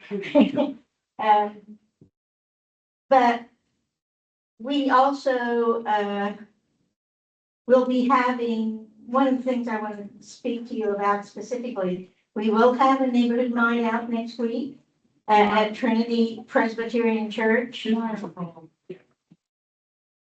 did I say, next week? It's tomorrow night. Yeah. Tomorrow night, we're gonna have a live jazz band. These kids are from Northern High, all graduated from High. They played for us last year and everybody wanted them back. Yeah. So, that and free hot dogs and snacks. And the pool across the street is Clean River Club. We're allowed to give $3 discount tickets for anybody that comes. That would be good for any night they're open until the end of their season, which is September 7th. So if you've got kids and you want to do that, it wouldn't be good. I mean, it'll be good for more. Their ticket will be more than just tomorrow night. The other important thing I just learned before I came tonight was apparently at the school board meeting tonight, I have noticed that they're going to be, McLean School is in the middle of our neighborhood. And we know, of course, that Pleasant Valley Elementary will be closing, but on the bond, if it passes, McLean will be a rebuild. And so, it will be, twice as large as it is. It's a magnet school now. It's right across the street from Presbyterian Church where we'll have our neighborhood night out if we want to come. But, I understand that they're going to have open nights for explanations. On the 15th will be at McLean. That's the only one that I really paid attention to. But September 15th, if you're interested in what's happening at McLean, the school board representative will be there on September 15th. And on September 20th, we will have our neighborhood association meeting at St. Mark's Lutheran Church on 25th and Renaissance. Our speaker will be from the school district, several speakers to answer questions about McLean and other issues with the school bond. So you're welcome to come and attend that. You don't have to live in our neighborhood or nothing. So, 22nd. Tuesday. Is it the 22nd? Yeah. What did I say, the 20th? Okay, it's the 20th of October. Then we'll probably have them back again. Thank you. And Scott is a very valuable person on our neighborhood association board. Thanks, Scott. He's a valuable person here too. Well, yes. Slow down. School system and WSU Tech, we value his input very, very much. I'm sorry, I can't stay. Thank you very much. What's your last name? McLeod, McCloud. Okay, thanks. Okay, Julie. All right, do we have anybody else who would like to speak on an off-agenda item? No, with that, Councilmember Ballard, I will turn it over to you for new business. Talk about the downtown workshop action plan. Thank you for being here and learning all about the water. Go there and do this. Yes, Okay. just, so I can just go to pertinent pages. Okay, so There you go. thank you. You're welcome. Hi, everyone. My fellow DAB sixers. I'm a resident of DAB six. Anybody else in Old Town here? That sounds good. You don't sound like this? All right. Well, we're all neighbors here at Essex, so, yes, I am happy to be back in front of you. We spoke, June 8th. And, so I gave you a presentation. Happy to dive back into any of that, but in the interest of time, I know that you've been, reading the plan. I see you have your 208-page printout there. So I'm more interested in giving this time to you, to answer any questions that you have. Josh, any other questions? My questions are not for you, so thank you for coming back. Sure. I enjoyed reading this tremendously. Actually, it was so interesting that my wife also read it. It's not usually her jam. My questions are probably more for you, Councilwoman Valerie, is that there's a great deal of the possibility here, but also it requires a great deal of investment and strategy from the city. And so I'm curious to know the political appetite by the council to create this. This is fantastic. This is great. I would love to be in a city with downtown like this. Also, I recognize that the council is looking to not spend money in any and all places. So what is the feasibility of this this 2035 plan for the next 9 years to do something like this? Well, I would say if you look at the other plan, the one that is expiring, we have made a lot of progress and yes. And I would say that there is lots of big projects that are happening and in construction and up and coming that, I can't speak for the council, but a lot of the things that provide more walkability, rideability, activating spaces, encouraging people to come down will help all of this tremendously. We want people to support whatever the investment might be. So I feel like as the council, we're doing a lot of maintenance that is maybe, my dad always says, if you don't change the oil in your car, you're gonna have to buy a new car, so change your oil. There's a lot of, we haven't changed a lot of the oil for decades on some of our infrastructure, so I feel like we're on the cleanup crew for a lot of different things right now, but all investment that has needed to be made and worth making. So to answer your question, I think a lot of it is very doable. We won't be able to do all of it on our own. But I think there's so much energy in a lot of the projects that are being talked about, and like Biomed and Park Spring and all of the different things that there's a lot of potential for some of the investment that has been suggested. And if I can add to that, so I was rereading the plan the other day and, my new favorite read. And I was marveling at how much we've already gotten done. And it hasn't even been formally adopted yet because the private sector has really stepped up. So I know, Raphael is here to talk to you today about Movement Music's project, which of course includes the long-awaited grocery store. Yay! I know Angela's here to talk to you today about Music Theater Wichita's project, which is also in the plan area. So the private sector is running and, this is, so the votes that will have this number an opportunity for the public sector to also play a hand in it, for things like, at some point, we're gonna have to repave Douglas. When we next repave Douglas, wouldn't it be great to incorporate some multimodal transportation into those lines and curves? So it's more about like, when we have to redo the infrastructure anyway, how do we do it in a way that's more modern and efficient and serves our current needs of the community, which has evolved since the last time that was done. I'm sorry. I got another question from the dam. I think we can finish these up before we go on. So I've got 4 major questions and a lot of subbullets under them, so this may take a bit. So I'll let somebody else interject whenever they want to answer their questions from the dam. One of my first ones here, well, I gotta start out by telling you, I was just amazed at going through this package. It is really professionally developed. A lot of questions that I had in my mind were answered, but some big ones developed. And that's what I want to share with you. I see potential benefit and improvement to the downtown area. That's obvious. But my concerns are, I also see potential impacts to the taxpayer. And that's what I want to focus on. What's the commitment level in the city of Wichita if this is approved as planned?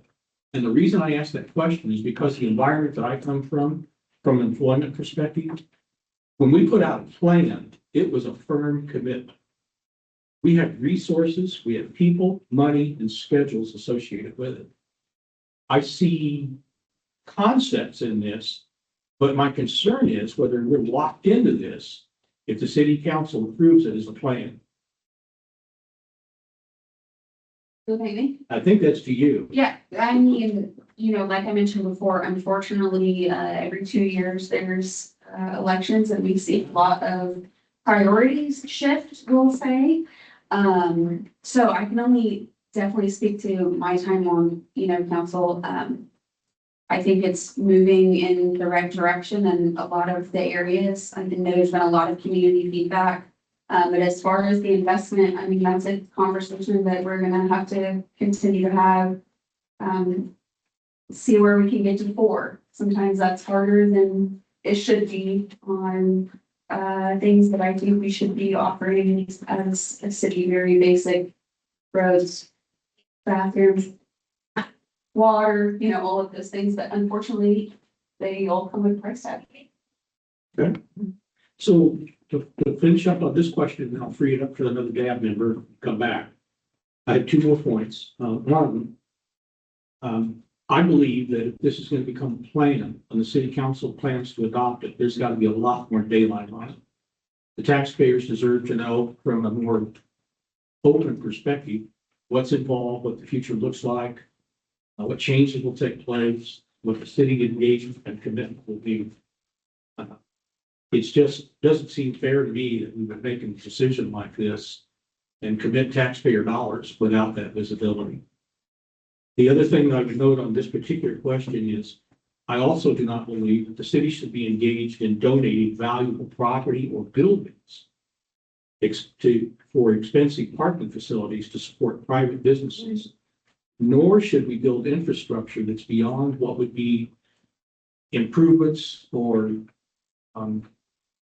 new facilities that the city already had planned to benefit a developer without the developer paying for them over a period of time. Yeah, I can talk about both of those things. So, the process from here on out is, so, hang on a second. Let me go to the very end. Is for council and county commission to both have a vote. And if they vote to adopt the plan, what that means is that they're adopting it into the city county comprehensive plan. Is anybody here from planning? Okay, so if you have questions about that, I suggest you talk to our planning staff friend over here. But basically, so we've gone through, so we did the 18 months of community engagement. So you all wrote a plan and we packaged it nicely. And then we've gone through kind of all the presentations, and on July 23rd, the Metropolitan Area Planning Commission unanimously voted to recommend adoption of the plan. So that's kind of our highest level of public advisory board vetting. What that means is that it can, so they recommended that city and county hold a vote on it. And so the vote for city council is scheduled for August 18th, and the vote for county commission is scheduled for the following day, the 19th. If both bodies vote to adopt the plan into the comp plan, what that means is that the capital investments outlined in the plan would be eligible for public funding. It does not mean that funding is guaranteed. It would have to go through the same CIP process of prioritization and allocation that any other infrastructure project has to go through. It just means that they are now eligible for consideration. Let me back up for just a minute. I heard what you're saying, and I think I understand it.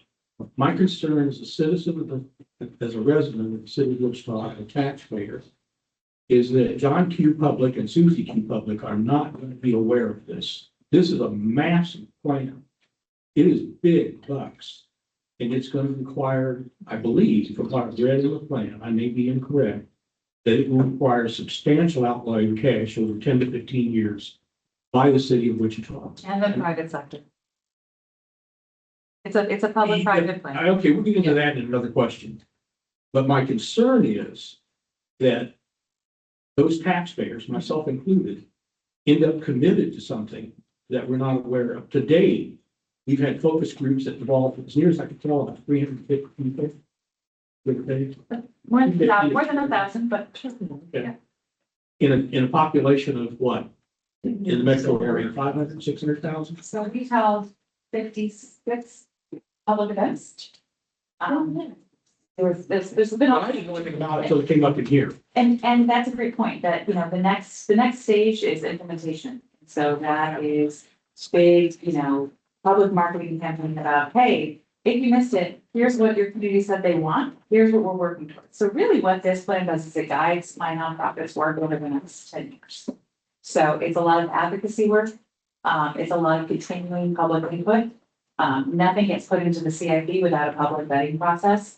So this is basically pressing the start button for these projects can be considered for these additional layers of public input before anything is funded or anything is considered. That would require public funds. Now, private sector wise, we're up and running. So we applied for funding from Downtown Rotary and received the large grant for the next 2 years with full funding for the first phase of Downtown History. Like, great that we got that underway. The clean team, the team that you see downtown cleaning up all the trash and the litter, that's funded through the SNP, which is supported by only downtown property owners. That's not general fund. So that's another kind of, you know, additional layer of resources that's been applied to enact an element of the plan. You know, to date, there's been no general fund supported projects because it hasn't been adopted and it hasn't gone through that CIP process and it hasn't gone through, you know, basic, I mean, we will be lucky if any items in the plan do receive funding within the next 2 years. Is that safe to say, Maggie? Based on timelines? So again, this is initiating the public funding process. If the public decides that they want to fund, if, you know, future elected officials are on board with it. This is a map. Yeah, it's a roadmap, exactly. That's a great way of looking at it. I'm going to stop you right there because I'm still concerned that a small group of elected officials would make a decision like that for potential increase in the tax base to support this plan. That really concerns me. And it should concern every citizen. CIP process is very participatory. But I understand it can't be, you know, some decision, it's a whole wave of public input and department heads and so I understand your concerns, but we do have those balances in place as a community to make sure that our money is spent willy-nilly, that it's, you know, that we continue to reprioritize every 2 years to make sure that what we thought was worth spending money on a couple of years ago, we still want to head in that direction. You know, and that can be detrimental sometimes when we're kind of, you know, zigzagging, you know, through funding cycles, but it also provides accountability where you always have the opportunity to reassess and reprioritize. Please, I'm going to correct you on one thing. I don't consider this willy-nilly. I really think this plan is well thought out. And it is, except for maybe one or two things we'll talk about later. There are a couple, the plan is great. Like, does the have any other questions? It's your plan, so you're like, Don't think what you got though. Well, I don't know about that. It's just my perspectives. Point two that I'm concerned about. If these projects are initiated, what tax incentives or financial incentives are envisioned to be utilized? all the ones in the toolkit. So I don't believe in incentives. I believe in development tools. Every community is using them to get development off the ground right now because with the cost of construction, it is financially feasible to do projects without it. So if you want your downtown to change, you have to use the tools that are available to you. Bill, I will tell you that our September meeting, or I'm sorry, our September workshop is to, we did it last year while Bob was still there, but with the new city manager, is to talk about our incentives that we're offering all over again, because some of us on the council have maybe a different idea of some of the ones, like maybe we should do 100% property abatement, tax abatement on all of them. So we're talking about what those incentives could potentially look like moving forward. But to your point, you know, there are some options. We're just looking at fine tuning the application, so to speak, in the next workshop. So in response to what you shared with me, and I appreciate that, let me give you two other points that back up why I'm concerned. There has to be a tipping point somewhere. I don't know what it is for the utilization of incentives like this. SIDS and others. I'm sure the city finance department is, if they're doing their job, have analyzed that and determined what that is. I don't know how close we are to that threshold, but that needs to be under consideration, and I'm glad you're having a workshop. The second point that I wrote down that really brought this to my attention. For lack of a better term, in the business environment I was in, we had what was called the OBTK principle. One got to kick. At the end of the road, somebody's got to be responsible. And so there has to be an OBTK in the event that these developers or owners or whoever are not able to fulfill their obligations. There has to be a guarantor for these ventures. If it's bondholders and the bond payments are not made, then the city's bond rating is going to go right in the toilet. And no amount of Gary Jansen's efforts are going to clean it up. If it's the city that's responsible for funds, for being the guarantor for those, then it's going to come back again to the taxpayer. And there's no other thing to do but increase the mill levy or create an impactful sales tax. And both those concern me. So I really encourage you guys to I will put tell you the that, magnifying glass on this stuff. yeah, I appreciate that. Since I've been on the council, we have changed a lot of even the guidelines then. It's all pay as you go. You can't use an empty LLC to back the debt. So we have learned from our mistakes in the past. It seems to be sometimes those are the ones that are focused on, but as long as we're learning from those mistakes, and moving forward, I think that we're doing our job, but I do appreciate that because there has been some significant mistakes made in the past, but we have tried to close some of those gaps on making sure that the city's not the one left holding them. So I appreciate that. Dad, you got any questions for Lori Spur? Go ahead. I was one element, but two elements, but the biggest one that concerned me that I saw in the plan, and I didn't get to it till about page 138 or something like that, is the Performing Arts Center. It's not clear to me why that should be incorporated into an approved plan when the March 2026 1% sales tax vote was rejected by the public pretty substantially. And it seemed to be an overwhelming desire to keep Century 2 rather than demolish it and make it a park. The plan doesn't say anything about Century 2, but it does say that we need a new performing arts. I'm sorry, it doesn't say we're It gonna. doesn't say anything about Century 2. I believe that's incorrect. Because the general center, what's it called, Woodward Park or something like that? Apex litter? No. Well, maybe, but the new vision down there shows that is only being retained by the outside walls. No, that was a suggestion from one of the open houses, so that was included as part of the appendix, but the final report does not recommend any alteration to that Century 2. So what does the report recommend for the usage of Century 2 if a performing arts center is built? TBD, I mean, we've adaptively reused so many buildings downtown, most of our, class C and even class B, office space is converted to residential. We're really only kind of left with, the highest quality of office space left downtown, with the exception of a couple buildings that are, in new ownership pending redevelopment, so like, Century Plaza, for example, that is a former office building that is it's going to be redeveloped as housing, but, we're really good at adaptive reuse in this community. And so it's, a great time to look at any structure that's underutilized and say, how do we get more use out of this going forward?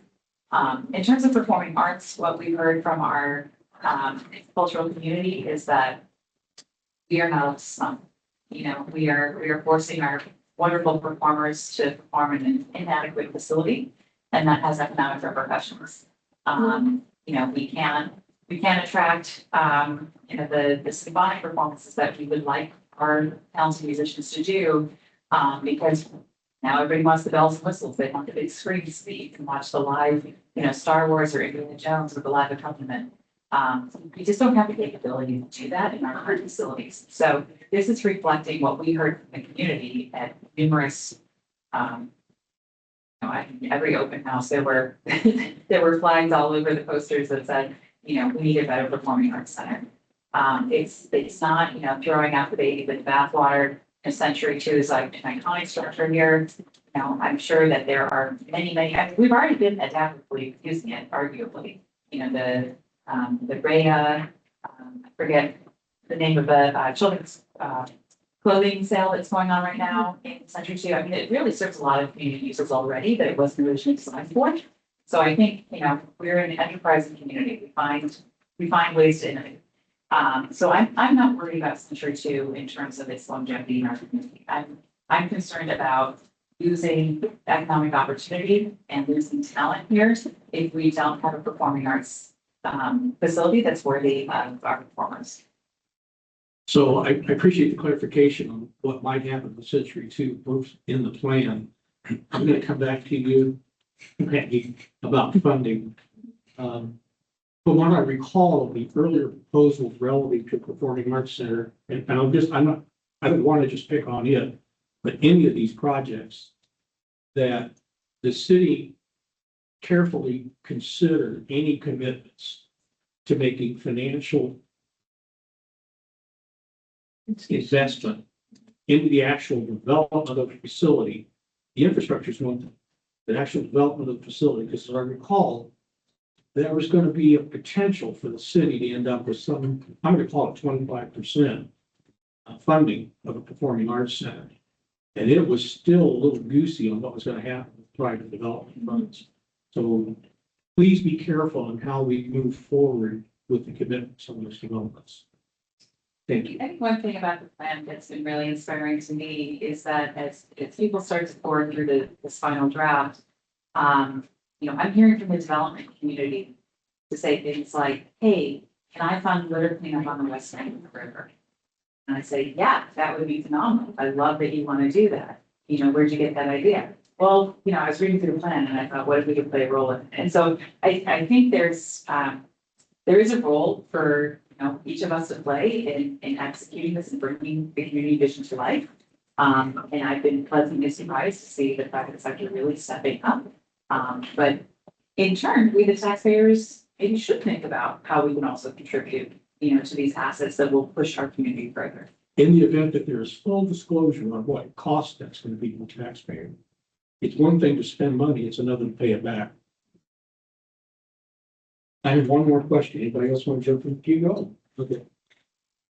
The Arena South Arts and Entertainment District section, if that area to the south of the current arena is better utilized, I'm going to call it, for the development that's suggested, what do you foresee as far as making parking available in that area?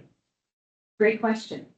You know, we have, so the stat is that 48% of the land area in the plan area, so the Smith plus the neighborhoods to the west and the north that are part of the plan vision, it's 48% parking right now. And if we include the garages, it's 60% of the land area is dedicated to parking.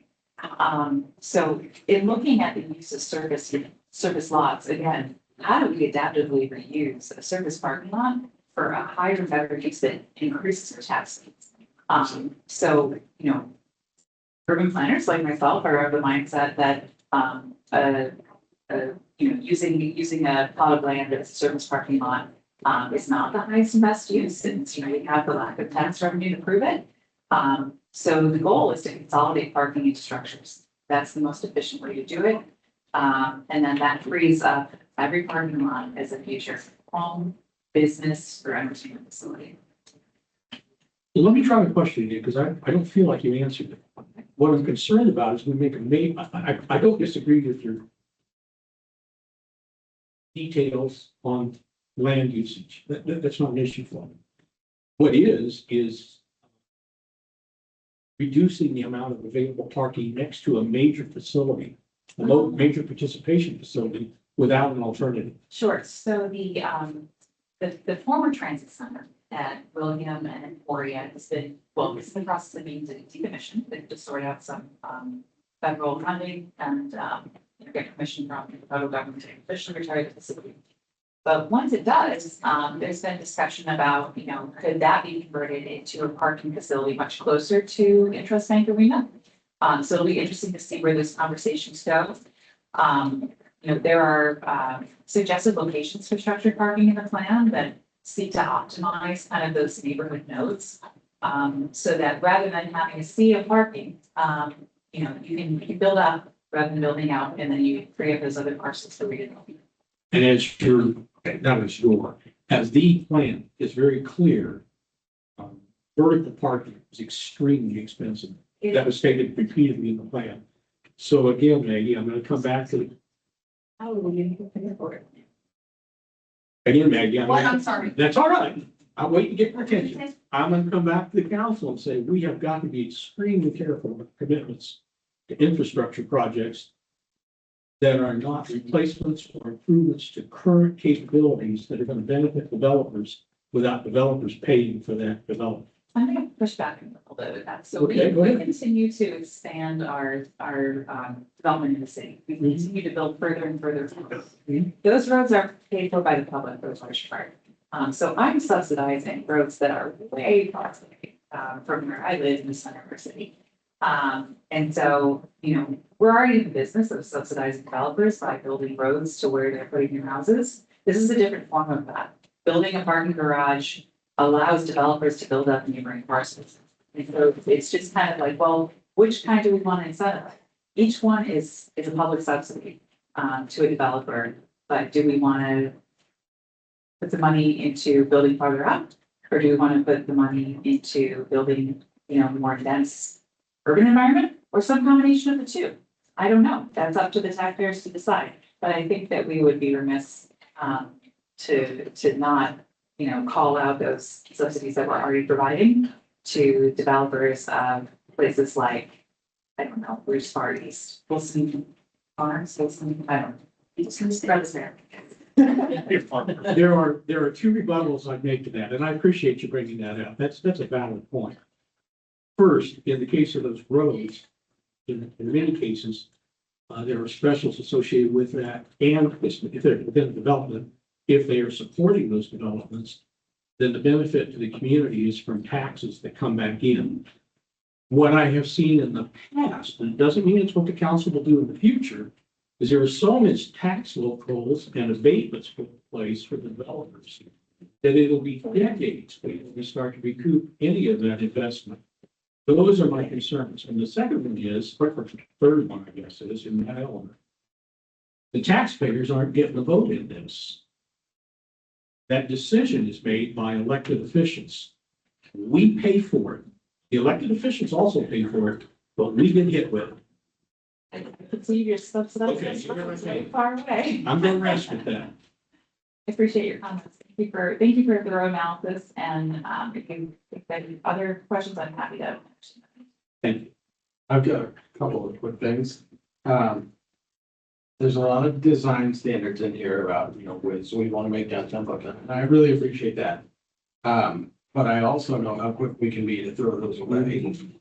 We had a case last month we were talking about when we had a scrapyard and it's not supposed to be on an arterial, it's not supposed to be on a freeway, this was on both, and we were pretty close to going. And steps are good. So I would like to see the design recommendations have quite a bit more teeth to them. Yes. So that we can't cast them aside. And we just want to go precedent with that in downtown, with the, Old Town has a design overlay that is pretty strictly enforced. I know that the Historic Preservation Board takes that very seriously.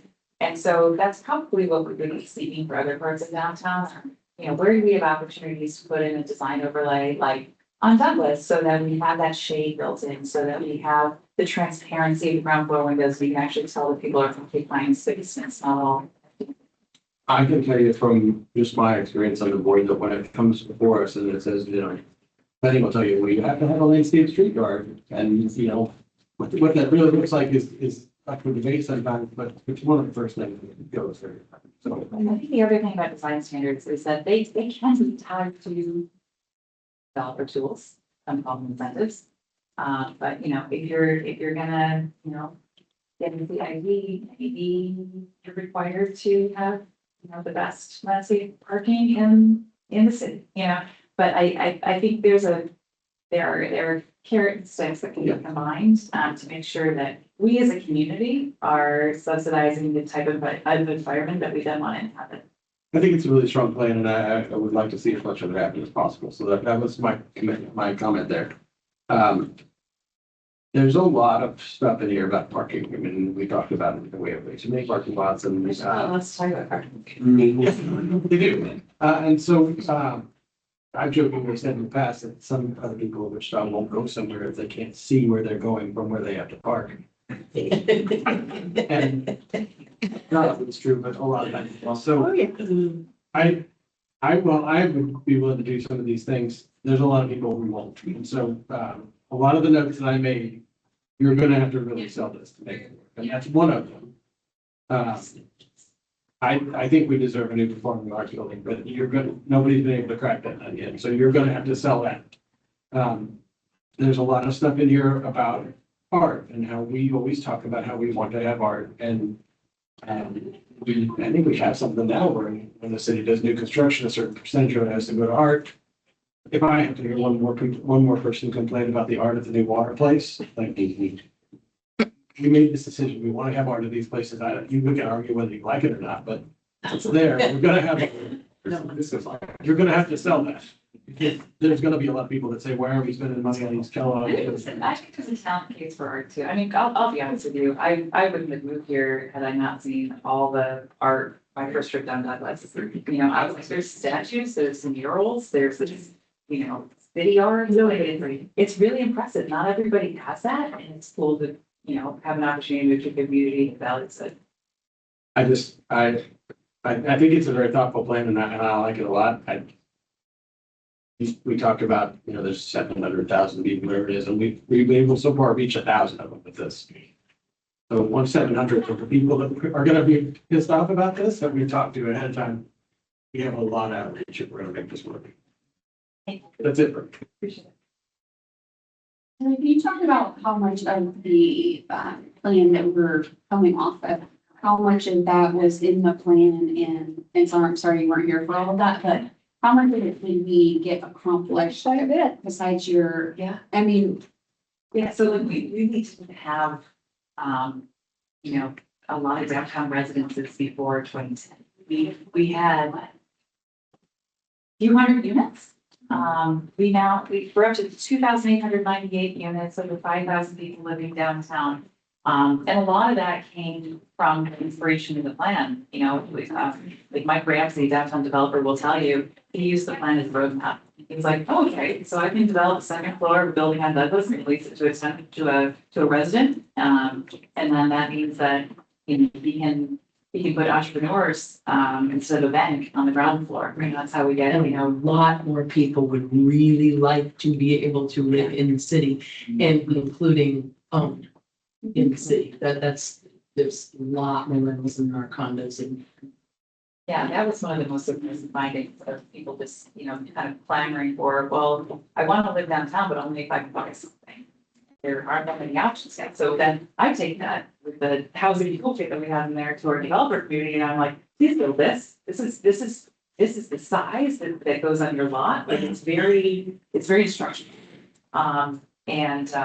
You know, the more I talk about that with our developer community, the more they're like, can you send me those pages again? I need to get to my banker. You know, so we're trying to provide a useful resource so that they can actually enact that and make it now.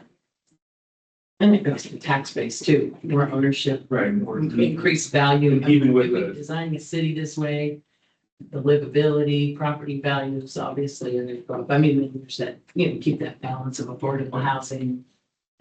Extend, but everyone's gonna be paying more naturally. Any other questions on the data for him? Yeah. Any questions from the public? Yes, Jen.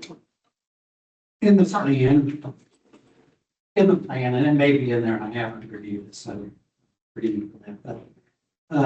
Do you have an estimate of what the private sector investment is versus those of the public funds that would be invested? Sure, good question. So we've been tracking through the years the split of public and private investment, and private is at least 3/4 of that $2 billion that you saw in the past 15 years. my guess is that's gonna scale up on the private sector side, just based on what we're seeing right now. I mean, we're almost halfway to 2 billion right now. And we're like a year into the time following that plan. So what I mean to say is we're growing exponentially, compared to the previous 15 years of growth.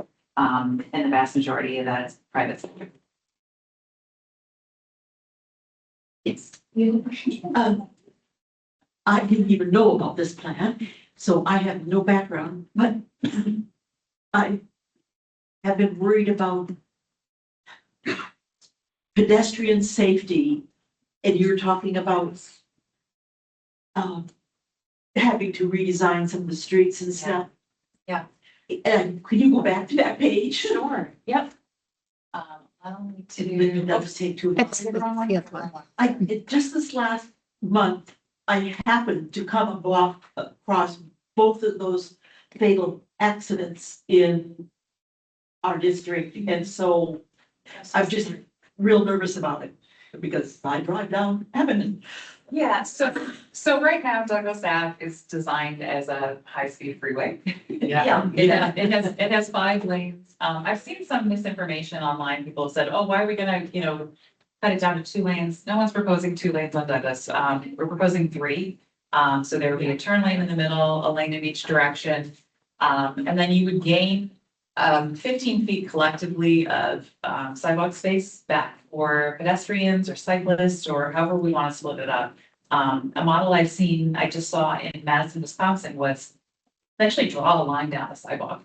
And the bikes are on this side and people are on that side, and everybody has their space. I'm sure that there's still some overlap, but maybe less than we have right now, where we have scooters, bikes, strollers, suitcases, pedestrians. Yes. And sidewalk cafes, all competing for the same space. So it's getting a little crowded. So we could definitely use the extra space. It also provides extra space for parking. So I think that triples the amount of parking on Douglas Ave if you do angle parking rather than parallel. So, everybody wins. And we also slow the traffic down because people don't feel comfortable driving 60 miles an hour on Douglas when it's a 3-lane road, 1 lane in each direction, rather than 2 lanes that are really wide. Did any of you ever see that Seinfeld episode where they adopted a highway and painted over the lanes? And somebody comes along and it's like, oh, such wide lane, and they're just okay. Sorry. Yes. I'm dating myself here. 90s were a good time.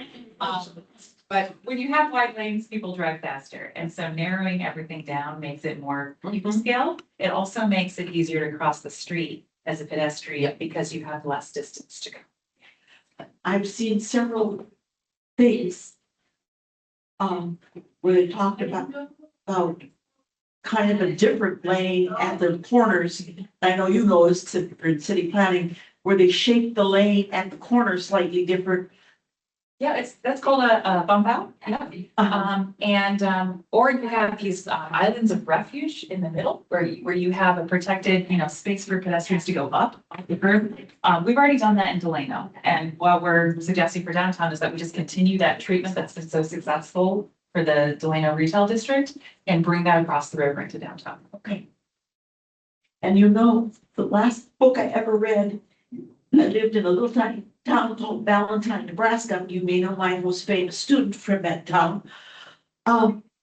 Anyway, I was going to brag about him. I read this book called, I don't know, the author's name was Adams. And she said you could never satisfy the automobile. No matter what we do, you can't satisfy the automobile. Because I live close to Arkansas now, and they're sending everybody that way now, and the bridge. Ridge Road is that way too. And anyway, we can't, whatever we plan, we're not gonna be able to satisfy the automobile. I think it's about providing options, right? So if you lose the ability to drive, or you can't afford a car, or if you just don't like, that option, you could ride other modes or walk and be equally efficient and comfortable. United, we will stay in Wichita in the foreseeable future. Sorry. Those modes are, as one of our DAB members can attribute, he spent half a day getting to work one day. That is not feasible today. We do need, you're right, we do need more investment in our public transportation system. We need more investment in solutions. I don't know that that's the answer. We need transportation quality for people who need to be able to work downtown and can afford to live More right there. And,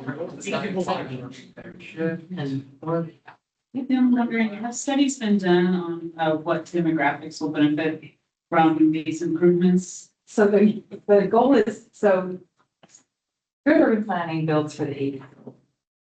So instituting concepts like universal design, meaning that, again, the crossing is narrow enough that, you know, people of most abilities could cross it before the time runs out and feel safe doing so. You know, when you build for that audience, it also makes it safe for a toddler. It also makes it safe for, you know, the parent pushing a stroller with 2 kids or carrying an elderly dog. You know, we're trying to find that common denominator and build to that. And then, you know, in terms of socioeconomic status, you know, I have the privilege of living and working downtown. You know, I have a nonprofit salary that lets me afford an apartment at a current pricing. I'm thrilled to see more efforts to bring affordable housing to downtown because I think people in any job should be able to afford to live walking distance from where they Yeah. work. I think, yeah, that's kind of where my question was coming from, because like with the failed sales tax initiative earlier, people were concerned that people who would benefit from it were a very small group compared to the larger public who would be contributing to that fund. So as we get closer to, you know, the public maybe contributing to this project, I'm just wondering who's wondering. Yeah, I mean, the goal set forth in the plan is more housing at all income levels and all you know, types in terms of leasing versus owning. More housing, more better. That is, I think, correctly.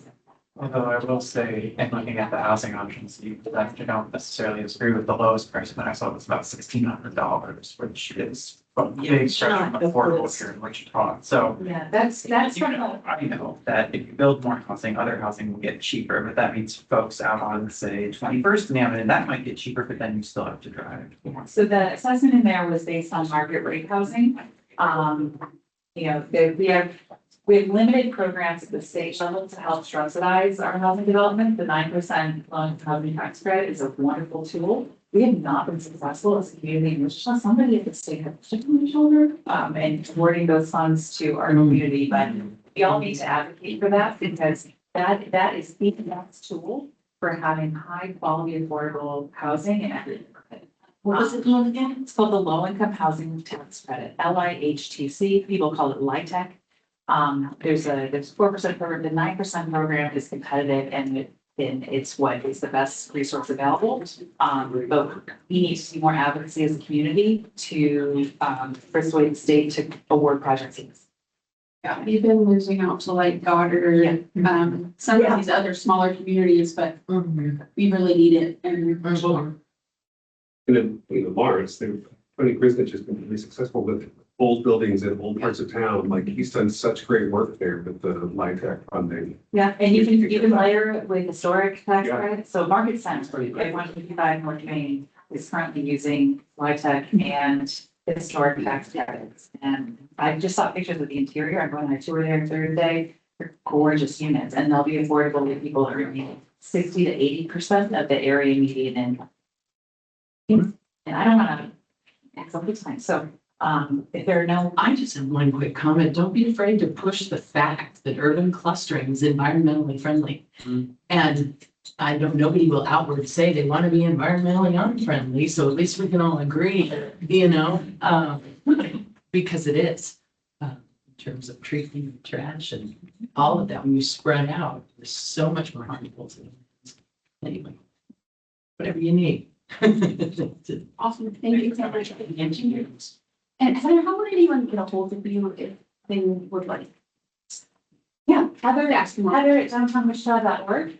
If you forget my name, info@downtownwichita.org and I'll pass along. Awesome, thank you so much. Thank you. Right, phone. You're up. Thank you. Yeah, of course. Whoa. Oh, I'm sorry. We need to provide some kind of recommendation on this or not? So now we are on the movement music version.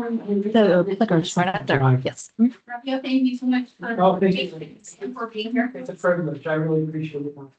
Members of the board. I'm Raphael Fazio with the Music is a nonprofit founded by Chase Cove, and you probably read the stories or heard some news about some of the government stories in downtown.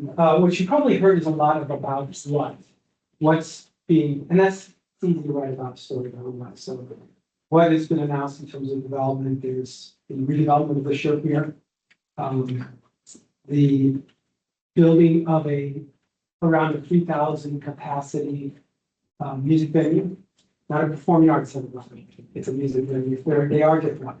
And some about approximately an acre or so of open space and for really public use. And then a grocery, downtown grocery. So those are the 4 elements right now. By the way, it's last year's Summer Festival, so I always take an opportunity to plug the festival. It's coming up 25th, 26th of September this year.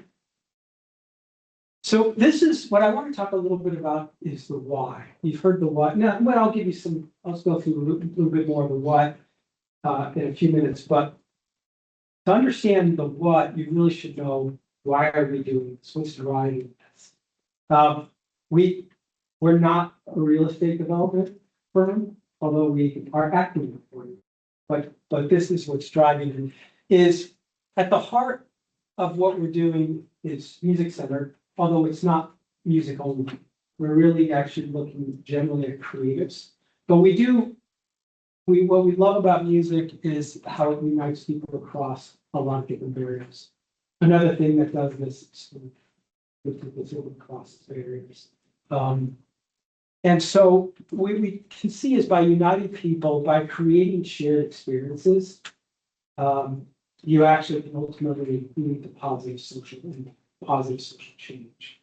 There's a saying that familiarity breeds contempt. I don't agree with that. I think that's the atypical situation. I think familiarity actually breeds appreciation, understanding, and maybe even a little bit of grace. And so that's ultimately what we're really trying to do is build a community through this infrastructure that frankly brings people together and brings all, and when I say people, I mean the capital P, all different types of people. We'd like to empower artists, build new models for industry. There's a building down there that is actually functional right now. It's been functional for almost 2 years. It's called Somewhere Works. And if you know the area, it's sort of across from that building that has all this graffiti on it. It does have a mural on it. It started out, it's a great example because it shows a few of our principles.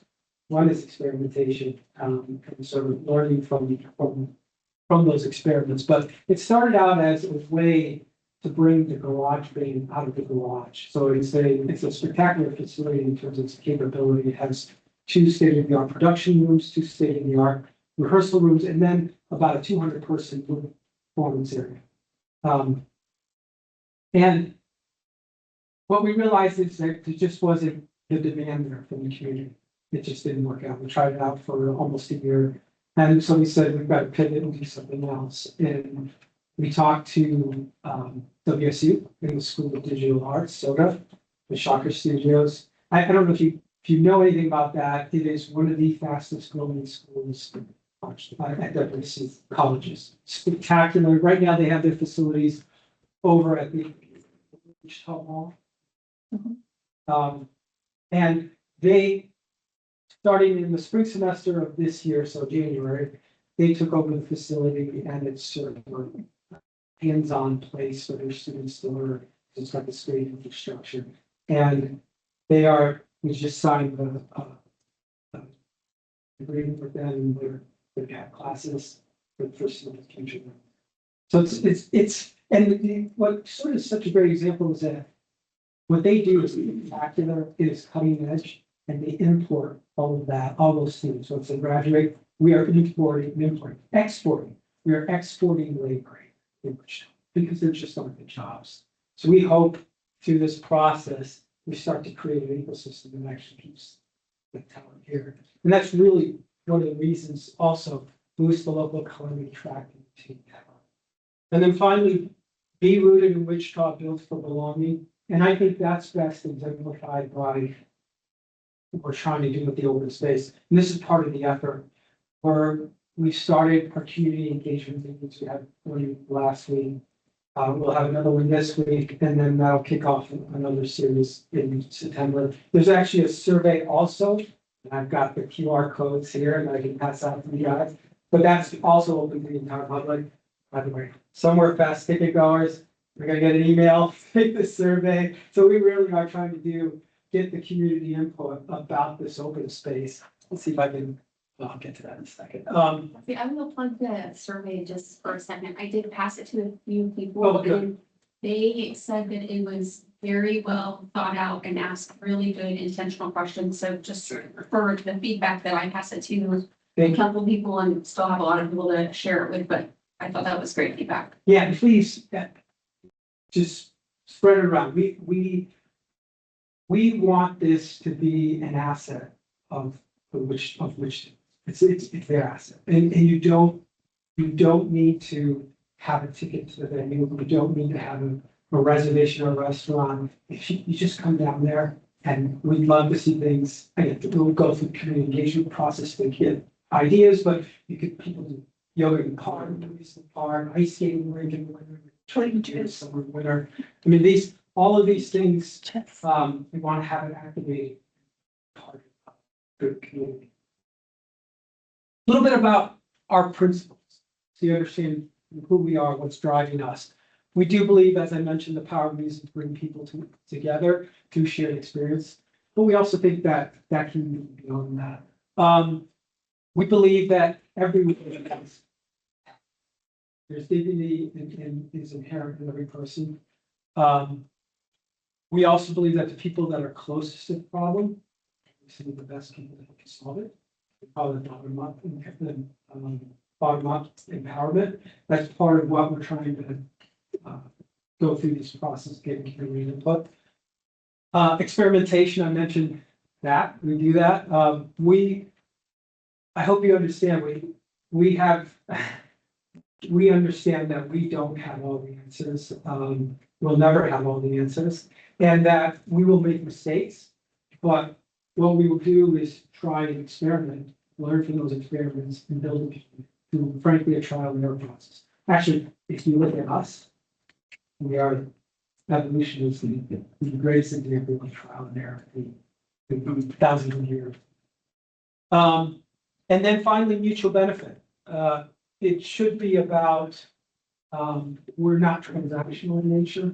We're not zero sum. What we do should be beneficial both to us as well as to the partners.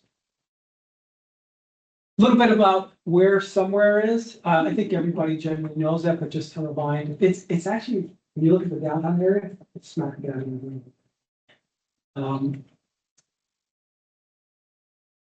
And then this gives you a little bit of a sense of what we're calling phase one. And you've got obviously the Scherfmere up there that's right now under construction, should be open in about a year. It's a beautiful building. Notwithstanding, it's the 1920s, have a little bit of Art Deco in it. It's a spectacular building. It has some true beauty to it. And we're trying to preserve as much of that as possible. Because we're nonprofit, we get to do some things that for-profit developers can't do. One thing we can do is we're reserving about 40%, so 40 units out of the 110 are for affordable housing. And that is a unit, an affordable unit will be no different than any other unit, same amenities, same everything, and interspersed throughout the building. The music venue, about 150,000 square foot music venue, will be state of the art. Probably, I'm a little biased, but it'll be the best in the country at that level. And not just a great fan experience, which it will be. It's really, there's a kind of whole new market for that size. I mean, I trust in one facility and that the 15,000 seat capacity is perfect. But there really isn't one at that size. We also are close to making a final decision on a smaller office building there. It's about 40,000 square feet. There's a Scottish Rite, which we own. Lacey had the question, what are we gonna do with it? I don't know. This is we are not, as I said to the reporter, we're not tearing it down, I know that. It's a beautiful building. Every time I'm in it, and I'm in it a lot, I learn something new. It is 70,000 square feet. It is spectacular. And it's just, so that's both an opportunity and a challenge because of its greatness. So we are going to take some time getting through. What we are doing immediately is going through and doing a deep assessment about making sure it's safe. I really appreciate you commenting on that because I'm so impressed that you didn't live in Sherman. Oh, no, I love the shirt.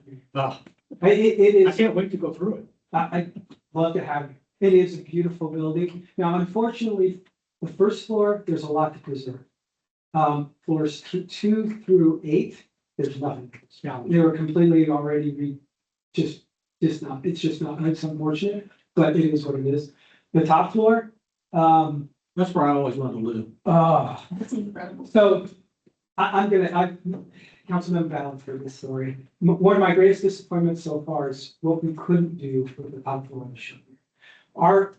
We looked at two options. One was put a couple penthouses up there. That's where Oscar Shirk, which is the name of the Shirk, that's where he lived. It's beautiful, beautiful penthouses. We could do that. It's actually a better financial decision. Or we thought about, why don't we put like a small listening lounge, speakeasy, kind of something like that, because it does have two large terraces, outdoor terraces that are probably 3,000 square feet each. They're significant, beautiful, 360-degree view of which is spectacular. And we thought, wouldn't this be a wonderful thing for witch things just to come out? We actually had I'm telling you all these things, and you know what the end is, we couldn't do it. But there's an elevator we had from the outside that would go straight up. We had it all designed. The problem is it was never built to support that kind of mass, just from the structural integrity. So to do it, we would have to put in 50 columns.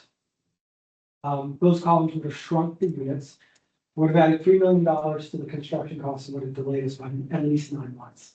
So we just couldn't do it. So it is an amenity space though for the residents.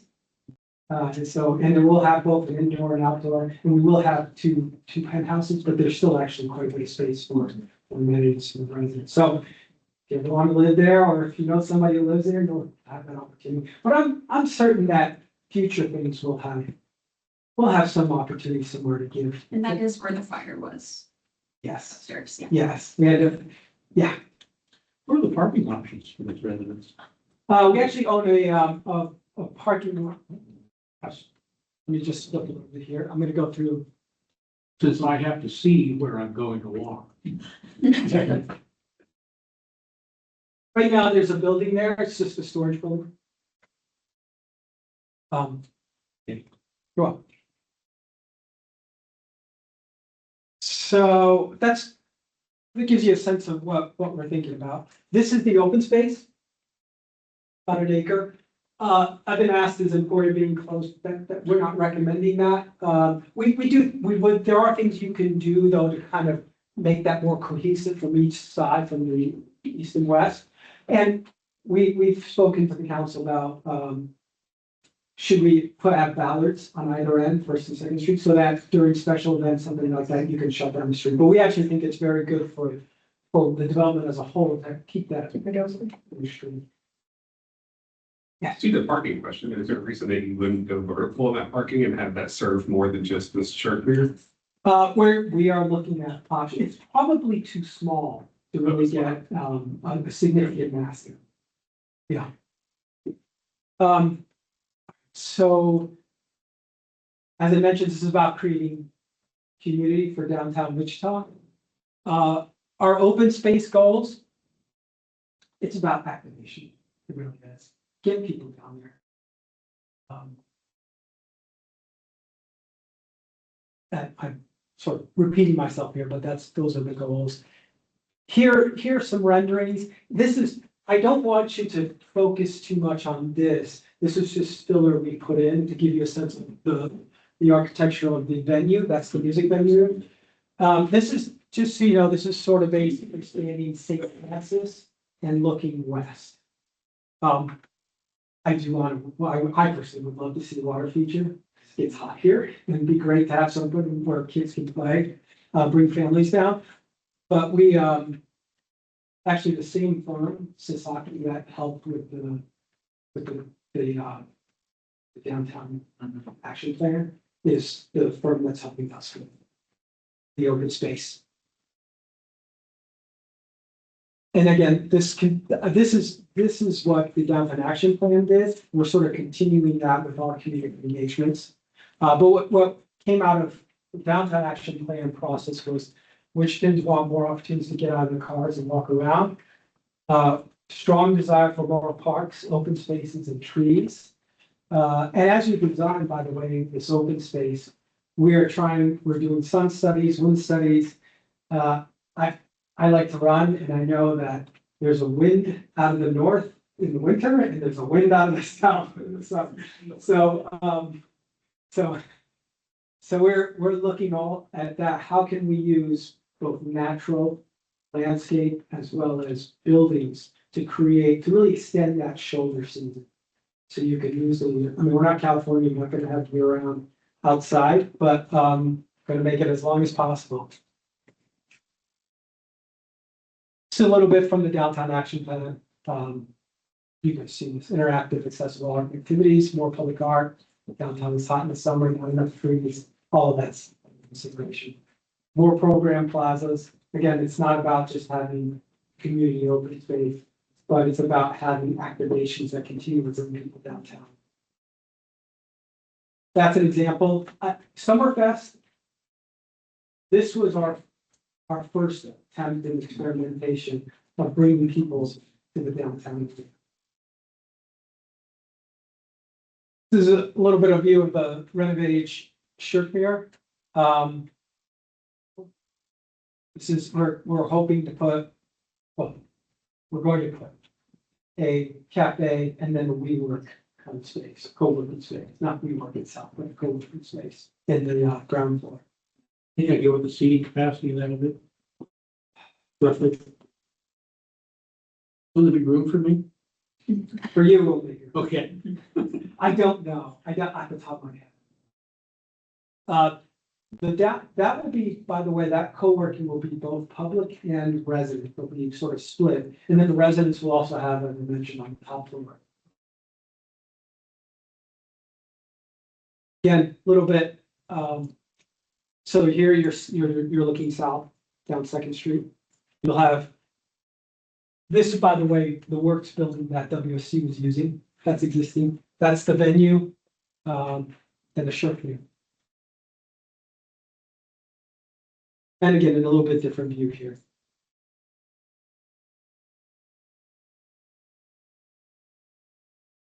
Please take the survey. I actually marked copies. Any questions? You say the music venue has competition with Wave or collaboration with Wave? I don't see any competition. Wave it's about 4,500 people, maybe 4,300 people outdoor. And then there's about 450 indoor. So Wave is primarily an outdoor venue at the end of the day, and we're not. I just think we will attract different types of audience.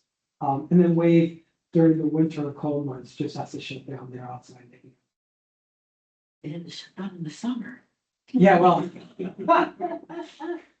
Right, I'm with you. I'd rather take the cold than that. Yeah. Can you talk a little bit about the grocery store? Yes. That is, out of everything we've announced, that is actually the one that I'm most excited. We spent quite a bit of time. We've been looking at a grocery store for a couple of years and when I've been looking at the active discussions. We were rejected on a lot of it. And I understand, it is the classic chicken and egg. Grocers have incredibly thin margins. They don't come in unless they're very scientific about it, unless there is a certain population base. And it's tough to get that population base without a grocery, and that creates the chickens and the egg issue. So, we feel it's just very, very difficult for a for-profit developer to do that. I've had, it's impossible because you've seen it hasn't been one for decades. So, but as I mentioned, we measure value differently. It's not just financially. Now that what we've talked about, it does need to be financially sustainable.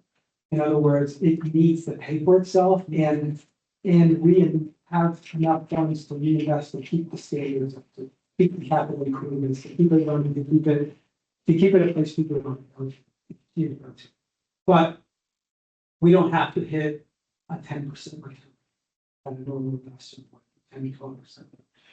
So on the grocer, for us, we just felt it was essential.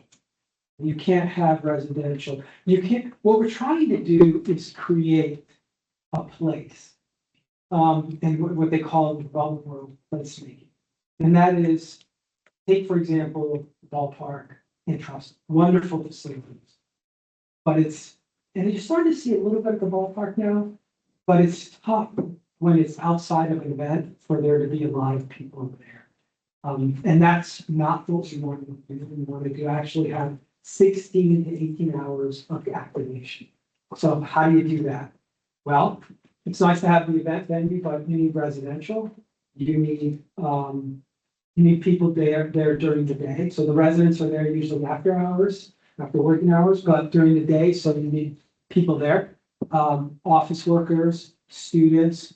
We want to mix, we just don't want people there. We want to mix up people there. So we want the people who buy the $4 tacos or the $2 tacos, and the people who buy maybe the $15 lunch. And so you've got to create that infrastructure. But key to that is also the grocer. I love the people we've partnered up with. And to us, it's, so any partnership, we put it through three requirements: shared vision, shared value, complementary capabilities. You don't, apparently that's a partnership. That I use that in my list. What's the fourth? Commitment. Well, I consider that values. Yep. And if you think about, I actually apply that to pretty much everything I do when I'm working with somebody. Are we on the same page? Do we have the same vision? Do we have the same values? In fact, and then finally, are the two greater than individual as a whole greater? And that's what we saw in the Queen's family. Just the cultural fit. You spend a lot of time with them up in Kansas City. They walk into the two owners, the generational family owners, they walk into their stores and you can just see the appreciation from the employees and that teamwork there. They have brands or iterations of their brand other than Price Chopper, because I'm not familiar with anything else they have. I didn't either, and I have to say, when I first heard Price Chopper, I can't bring in a discount. I do this, look up Queen's Price Chopper online, Google it, and look at their stores. They are better than a couple. How does it compare to something like Trader Joe's or all? So, no, absolutely not. I don't think so. I mean, when you look at their fresh food offerings, maybe Aldi's in Germany. Aldi's in the US is very different than Aldi's in Germany. We'll go for Trader Joe's. How does it compare to that? I would say a little bit elevated. Okay. Because, well, I'll tell you this. Their stores will have prepared foods and takeaway. That's really good. So They still have a neighborhood feel, where you don't necessarily get that with Trader Joe's. No. See, here's the way I describe it. It's tended to be 30,000 square feet. So kind of the right size. So the way I describe it is, it's not going to be the Ralph's on Central Rock. You're not gonna go in there and have 15 different types of laundry. But you will have 3 types of laundry. So you will have basic staples, and you need those. You may not have the variety that you'll get at a 150,000 square foot store or 100,000 square foot store, but you'll have what you need. And then, because it's an urban concept, you will have that emphasis on quality food that you can either grab it and go, or just sit down and eat there. So that is the gross. It's a tough thing. It's, and I said this when I talked to the Eagle about this. It does not work with some sort of subsidy for stabilization. So what I mean by that is, you really have to set aside a reserve fund to basically get the grocer to a point where the store gets stabilized. And our hope is 18 to 24 months, you'll have that stabilization. You have questions? Yeah, please. If board's done. I want to revisit the competition with Wave, competition with other musical venues. Yep. Set them apart a little bit more for me. What do you mean you're gonna attract different genres or something like? No, not genres. I think level of artists. I mean, the reality is that artists will go to a facility based on the nature of the facility. Yeah, Wave had all the top artists early on, and now they're struggling to get them back. But this is 150. 150,000 square feet. Yeah, but so Wave, Different size I as well. despise the hot weather, and if there's somebody that I like, I'll go to Wave Mhm. in the dead of summer. And I'm the very last person that's gonna go. I'm concerned, like, not really concerned. I think it's gonna be bad for Wave at the end of the day. But yeah, I just don't see there being enough separation. what we've talked to in the industry is, as we design this, obviously you design it with really three groups in mind. One, the fans. So it's gotta have just great sight lines, whether you're sitting on the floor or whether you're up in the balcony area. Right. So, I mean, and all that, the whole flow of it, everything like that. So that's obviously a priority. Yes. Second is the performer, him or herself. Yep. And there are things like the way we've done the suites, the way we've done the artist area. We actually call it the artist village. And there are certain elements of that where there's indoor, outdoor spaces, there's a spa element, there's a workout facility. And then finally, which is often forgotten, is the crew. And we have, again, laundry, showers, workout area. So, and this is with income, we're not just doing this ourselves, this is in consultation with actually touring artists that are coming and help us. So from that perspective, these will be people who've never played at the Wave and very unlikely to play at the Wave. That's why I don't think there's, I mean, could there be some overlap? Absolutely. But is it a complete overlap or even a significant overlap? We don't think so. This is an area type of squad. So then you're gonna pull people that would have gone to Intrust? No, because we're at 3,000. Intrust seems to be like having a tough time booking acts. Yeah, we're 3,000, so, Right, so you're not gonna get the smaller regional acts. You're not gonna get the big national acts. well, you might get some of the big national acts, yeah. I'm just trying to figure out how we're gonna get. I mean, I'm going to Albuquerque next month to go to a show because that's a venue that I wanna go to see the guy that I wanna see. Yep. So, like, I'm kind of into this stuff. Yeah. I'm just struggling to see who you're gonna book there that's gonna be a separation from other places in town. Like, Well, I hope to think of it this way, that there are, it's sort of what your statement, there's an assumption underneath your statement. The assumption is that there's a limited number of acts. yes. And that's where, Wichita's got a limited appetite, I feel. well, I guess we'll find out. I mean, Yeah. No, I'm excited to see how it goes, yeah. yeah, I'm just curious how that is gonna play out. Yeah. in places. yeah, I mean, that is a market bet we're taking. You're exact, I'm not worried about the limitation on its stacks. But that's a fair point. I mean, are we drawing from a limited pool of funds? Or will the additional opportunities for entertainment draw people to use funds they wouldn't have otherwise used? Look, I hope it does. let me give you an example. Actually, you're the greatest example. You're going to Albuquerque to see an act. I went to Chicago to see Pearl Jam. I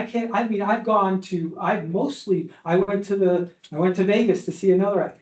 I mean, wouldn't it be great if I didn't have to spend money on a airfare, didn't have to spend money on a hotel, and I could just sit here and. Yeah, I'm going to a venue that's almost the same as what they have in Park City. Yeah. That arena, it's almost the same. But Park City, they're never gonna come to Park City, which is unfortunate. Because we don't seem to support them. So yeah, if it works out, like it's fantastic. I'm just pretty. We're already missing out on so much live music here. I hope, I mean, our thesis is that we're gonna try to. Yeah. Try to see how it works. Yes. Well, I'll reiterate, I don't know squat about this industry. About the only concert I remember going to was a drive to Tulsa to see the Eagles. So I too have made. Actually, that's a pretty good show. It top dog. But anyway, the two things that I guess I would add to this, that based on what you've said, and as I think about it, the advantages that you're coming up with here in this development are at least twofold. One of those is the acoustics, the control of the acoustics by the enclosure. The capacity is in the mid-range. You're somewhere between the Wave and Intrust Arena. Yeah. So I think you guys are working along the right path. I might even go to an event. I'd love to see it. What's the cotillions capacity right now? I think they're about, I think 1,500, something like No, that. I think they're closer to 2,500. I don't know. And I know terrible getting in and out of the cotillion, but Location on this is an advantage. Any other questions from the audience? I just have a thing to say to the dad. Something that I can't stop thinking about. The total budget revenue for the city of Wichita is around $800 million. What do we think? How many Wichitas do you think Chase goes to school? How many Wichitas would you put Chase goes in net worth? And I just bring that up because I can't hear this talk of community building, this talk of open spaces in this way, in which I believe it had. And I go back to the top part in between the two derelict buildings down in Douglas. There was once a somewhat thriving food truck situation down there. We could go down, walk down there. One day there wasn't. During the pandemic, people felt like that was a public space, and they staged protests there until one day they couldn't. We used to have arts gathered in there until one day there was barbed wire fences put up around.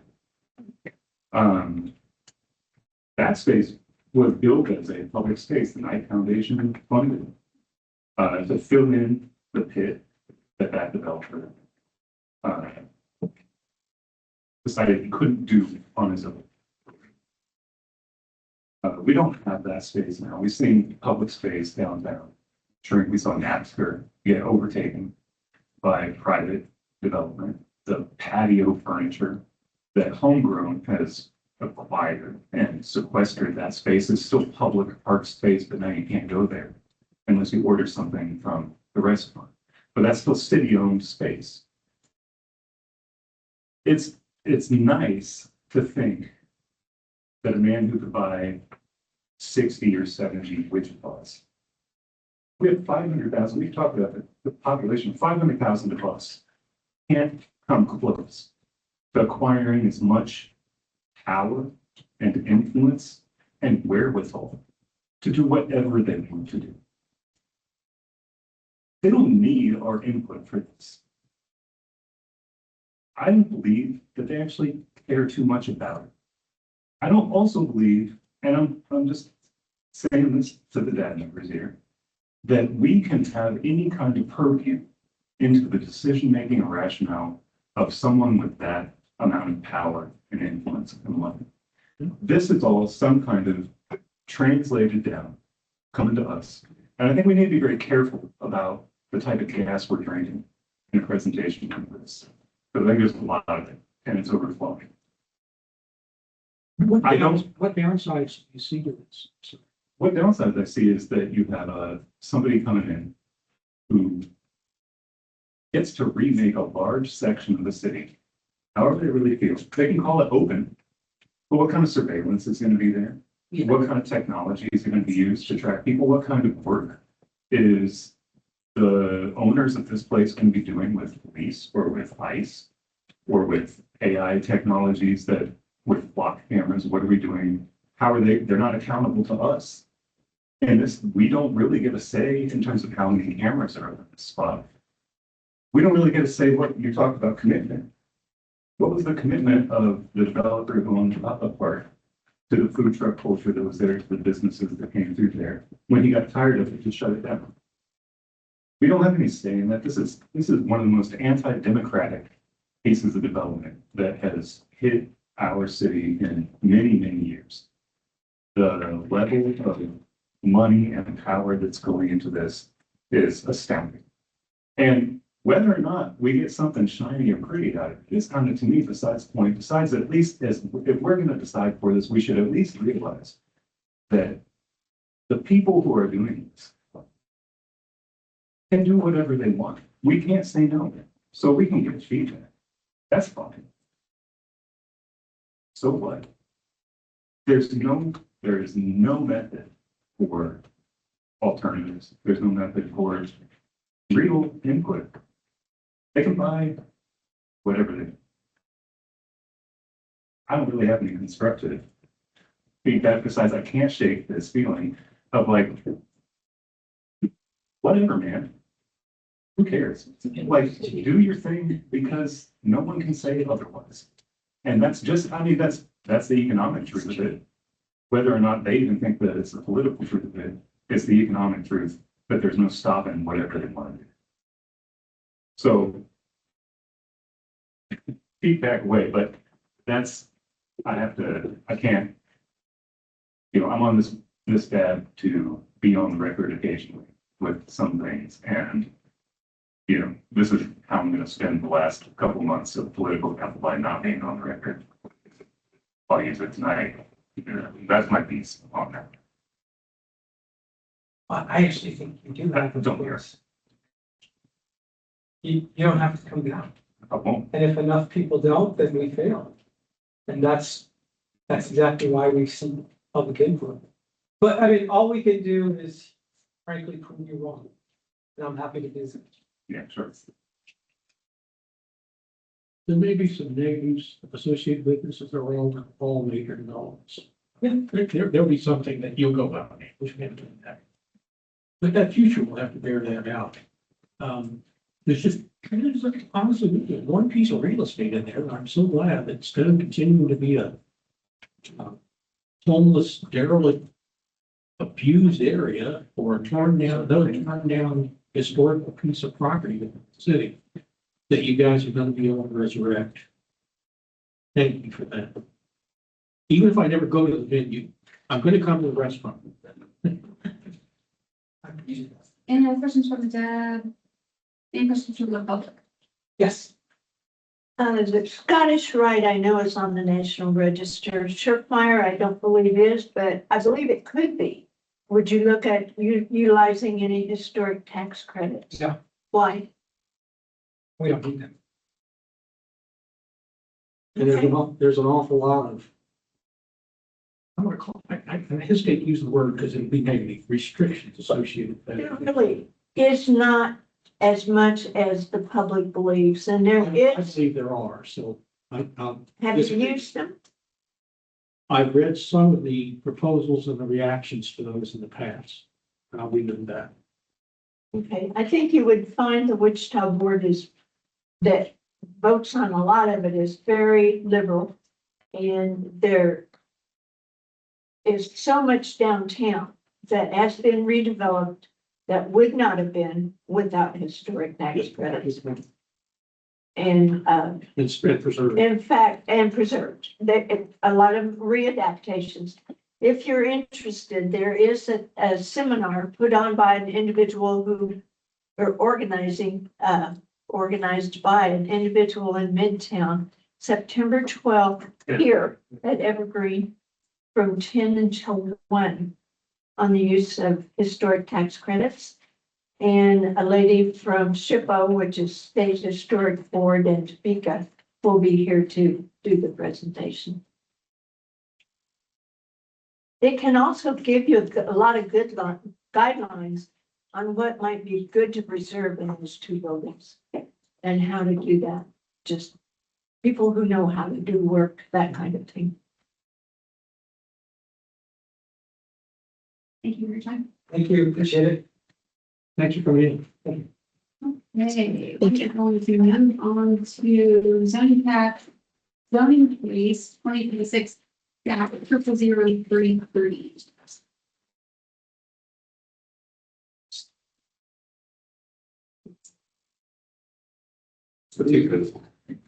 I'm Samuel Leeds from the Flying Department. I'll try to keep this quick since I see a lot of people. Hey, I got all night. So zoning case 2633 is a request to change the zoning from LI limited industrial, LC limited commercial, GC general commercial, and B multifamily residential to CBD central business districts. It encompasses a number of properties just under 5 acres, generally bounded by Topeka Avenue, Pine Street, Francis Avenue, and Elm Street. This is just to the north of Central Avenue and south of First Avenue. The application area is currently a mix of undeveloped property, parking lots, a former elementary school, a warehouse, and residential uses. All of these would be brought under the CDD zone. Then you can see in the staff report, the zoning standards for the site would change based on that. There's a lot of differences in those because we're going from four different districts to one.